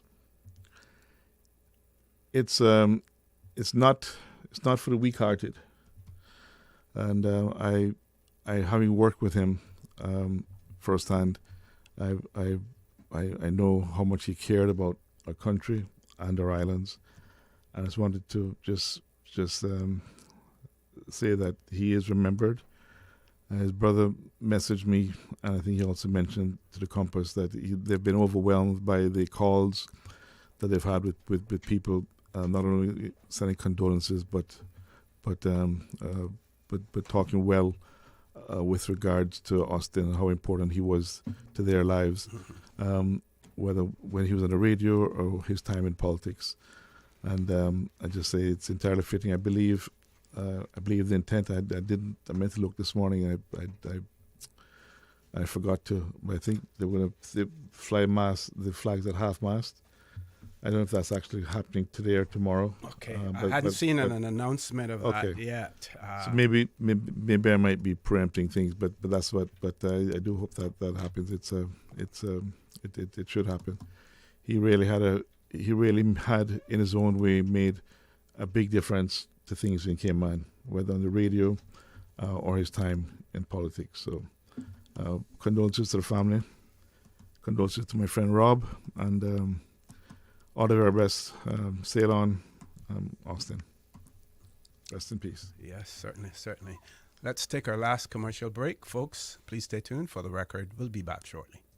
Brandosaurus Home Gallery, together with the GE Appliances, is helping you jumpstart 2026 with 15% savings on all GE appliances. Now through to January 31, enjoy 15% off a wide selection of GE appliances, including refrigerators, ovens, dishwashers, ranges, microwave ovens, washers, dryers, cooktops, wine coolers, and more. Lock in 2025 pricing and save before the 2026 prices take effect on February 1. Don't miss this limited time opportunity to upgrade your home and save big during the Brandosaurus Home Gallery GE Appliances Jumpstart 2026 sale. Brandosaurus Home Gallery, Dorsey Drive Industrial Park. Call them at 623-5000. Did you know that Doctors Hospital provides urgent care services 24 hours a day, 7 days a week? And Doctors Hospital's urgent care physicians have access to the most advanced MRI and CT imaging in the Caribbean, providing reliable diagnostics when you need it most. When you need quality urgent care for an illness or injury, Doctors Hospital is here for you 24/7. Whether it's a migraine, chest or abdominal pain, shortness of breath, broken bones, or another urgent need, Doctors Hospital at the top of Walker's Road. Urgent care right now. Did you know that you can send money transfers to financial institutions anywhere in Jamaica with JN Money? You mean I can send money straight to my account and cut out the middleman? Yes, that's exactly what I mean. You send your own money to your own account, giving you peace of mind that the money is in your account. JN Money Transfers to Financial Institution is another convenient service offered by JN Money. You can have this done from any JN Money location. Deposit your money straight to your account without the hassle of asking someone to do it for you. JN Money Transfers to Financial Institutions, making life easier.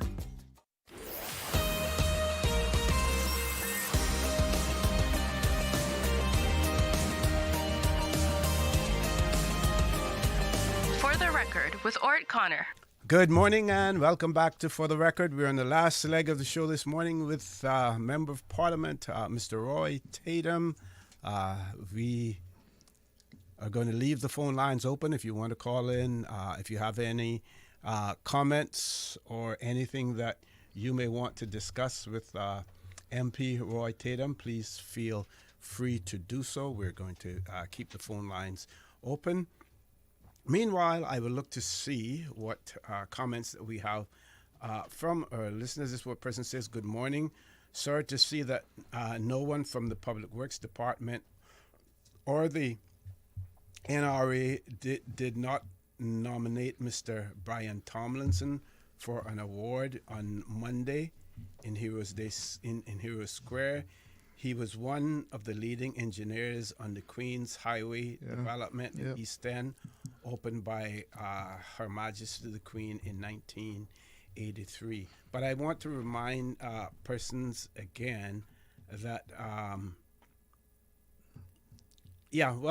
someone from Public Works or NRA could have nominated, him, as well as, family members could as well. But, people are modest to a certain extent, and sometimes family members are hesitant to nominate simply because it is a family member. Yeah, no, exactly, and it's unfortunate, but if there's a positive side, we're probably running out of things on us. So some of these things will come back again. So there'll be maybe other opportunities to actually correct that, and But it's not a perfect process, but it's a process. I understand that they're actually limiting the names now. So I don't know what the limit is, but I learned that just yesterday that the names, the numbers of folks who could be nominated are now being limited. The largest set was probably when we honored our seafarers, and there were so many names. My father, uncles amongst them, that. I think we had to break it down by district. But sadly, some people will be missed. We need to find other opportunities to try to correct that as best we can. Okay. One of our listeners said, can you please ask Mr. Tatum if he has any update on the Red Bay community issues, especially thievery or I don't know if it's burglaries or what, just especially thieves. No more so than what everybody else knows. The police have said that they're And I'm going to come back to community policing. Was one of the things I campaigned on, trying to rebuild and get community policing back to where it needs to be. Sadly, as we know, it's been put to one side for now. But the commissioner did commit that once he had more police officers hired, he asked us to give him till, I think, the middle of the year, or 6 months, he said. So let's just say the middle of the year. This is the latter part of last year. So I will be revisiting that in June or July to see exactly where we're at. But community policing is hugely important. What's also important is the issue of not issue, but the community, the neighborhood watches. The name escaped me for a second. Active neighborhood watches are also very important. We need to help ourselves as well. I had two neighbors who, sadly, their kids' bikes were stolen just a few nights back. Happened on the same night. We don't typically, that's not something that usually happens, but that's the world we live in now. I mean, my own home was burglarized several years back. I have dogs. I've always had dogs, but on this occasion, I didn't have an alarm system. Then I do now. So if you're out there listening to me thinking of breaking in, I have dogs and an alarm system. But the dogs were outside and my daughter left. So someone must have been watching the property. And then we were able to break in, and it seemed as if someone who had been in the house, I don't know, repairmen or whatever it was, because they went to a specific place and they knew what they were looking for when they came. So sadly, that's where we live. That's the world we live in today. It's not as bad as other places. We don't have burglar bars on our doors and windows, but we need to do what we need to protect our homes. And I'll be looking to see where we're at in middle of this year in terms of the police and police officers and the ability to put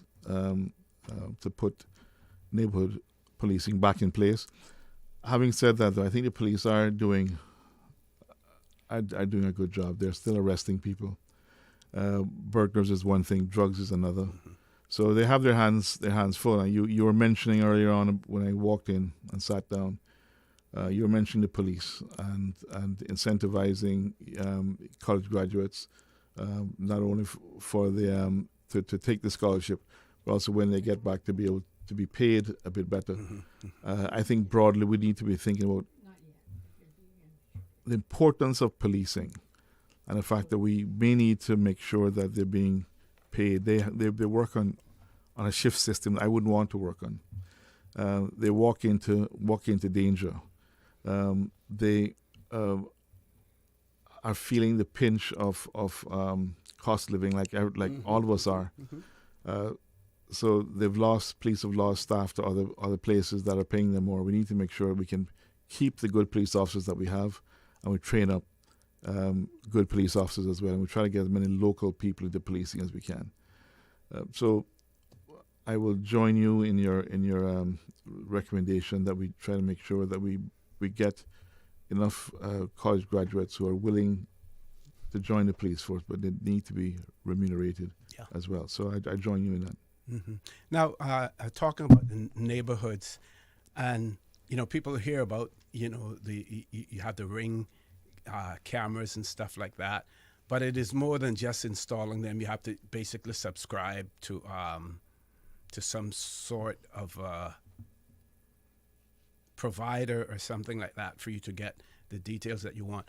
But do you see any benefit, for instance, like in areas like Red Bay, the residents there getting together to even see if we decide we're going to purchase in bulk, which may reduce the cost of those things to get more and more cameras, established in residences and stuff like that? I think as my former friend and colleague Honorable Kurt Tibbetts would say, I think it's a very pregnant idea. I did think many years ago, the Prospect and Red Bay Community Group, I remember attending a meeting. I think that was brought up. I don't know if how far it went, But there was a issue, it was something along those lines that was brought up. But that's actually a very good idea for neighborhood watches to maybe be able to take on for those who can afford it. But also, and they could probably apply to government for a waiver of the import duties. I think cameras already are duty free. Okay. If memory serves me correctly, so that should not be an issue. If it is, then yes, that should be able to be easily solved by your suggestion. But I think cameras are duty free. But that's a very good idea. Actually, I'll make a note of that actually, and just speak to the folks in the Prospect Red Bay Community Group to see if that's something and even the neighborhood watch area that I'm in, to see if that's something they may want to take on. So thank you for that. You're more than welcome. If you got a caller, okay, let's grab the caller before I think we have about 5 minutes left. Caller, good morning. Welcome to For the Record. Good morning. Good morning. To add to what Ms. Lorna said on the radio earlier about these beach accesses, she's perfectly right. They have no business to be blocking the beach accesses. We don't have very much beach to start out with anyway. And this is something we have been very concerned about for a long, long time. From way back in the late 80s, 90s, we were talking about this beach access. And until today, it has not been sorted out. Now, somebody needs to take account for that and do something about it, because why you have the public works, bless them, they have their signs showing you somebody swimming in the water, and right below it, it says public beach. So if it's a public beach, it should be open, accessible for anybody who wants to go there to swim or do whatever. It's not right and it's not fair, and it doesn't matter who has bought the land. Government need to do something, step in if they have to, whatever it is that they do to get land. They need to do it, and they need to make those beach accesses clear for us and our children to come in the future. They can't just walk in and do what they feel like. Whoever it is, whoever has bought it, I don't care. They need to do something about it, and it needs to be done now, because most of these accesses are closed off, or they have some obstruction in the way. In fact, most of those accesses are so you couldn't even get a vehicle in there if you wanted to, because most of them is like about 6 foot, if that. Something needs to be done, and it has to be done now. This thing has been going on for years and years and years. Concerned citizens started way back, and we read through all the accesses, knew where they were and everything. And what's the use? Somebody got a car, drive to the beach, and then they get there, they can't get into access to the beach. That's not right. No way on earth can that be right. And I'm hoping that whoever is listening to me this morning will do something and do it now. The longer it waits, the longer it'll be before anything can be done now. Thank you very much for listening to me. Thank you very much, caller. Thank you, caller. Give you an opportunity to respond and closing comments all at the same time. Thanks, OC. I'm not sure the intent for the public access points was to drive a vehicle down it. As a matter of fact, some of them, at the end of it, there's not a lot of spaces for you to be able to access the beach, and I wouldn't really want to see you driving a vehicle down a block. I don't think. But yes, government needs to make sure the public need to do our part as well. If we see a problem, we don't just leave it, but we call and we advise that there's a problem with this beach access. The government needs to also make sure that we do the enforcement that we need to do and periodically want to inspect them. So I have to say that I agree with her there. Spotlight is on this now, so I'm sure there'll be action with regards to these and some other areas. But once the spotlight is gone, the work needs to continue in terms of monitoring these beach access points. Keeping them cleared is also hugely important. It's not for the homeowners that live beside these access points to keep them cleared. It's up to the people, that is the government, to keep these access points cleared. And with that, I will stop there. It's now 10. So thank you again, OC. I appreciate it. I really appreciate the callers. I enjoyed the opportunity to have the conversation. And as I said to one of the callers earlier on, my agenda is the people's agenda, so I'm happy to take calls, and hopefully my response is we're clear, and if anybody has any questions, a lot of people know how to contact me directly, so please do.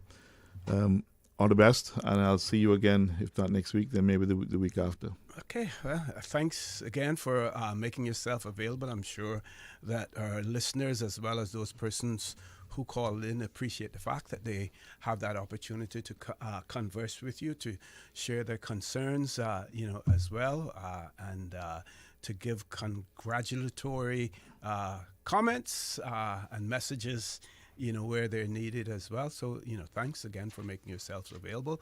Thank you, all of you callers who either called in or sent messages in, WhatsApp or otherwise, as well. Don't forget to continue to support your radio station, Radio Cayman, now in its 50th year. Remember, join Mr. Charles Glidden Shallow at 12:15 for Talk Today. And as usual, we ask the good Lord to continue to bless these three beautiful, wonderful Cayman Islands. Thanks. For the Record, proudly brought to you by Brand Source Home Gallery, inspiring luxury. Doctors Hospital, peace of mind is important when life happens. Doctors Hospital, always there for you. Call 949-6066. And Cayman Airways, call them on 949-2311 to book your nonstop flights to Los Angeles and Panama. Kirk Market, experience a world of choice. JN Money, from abroad to Yad. And Cineco, keeping Cayman covered. Covering Little Cayman, Cayman Bright.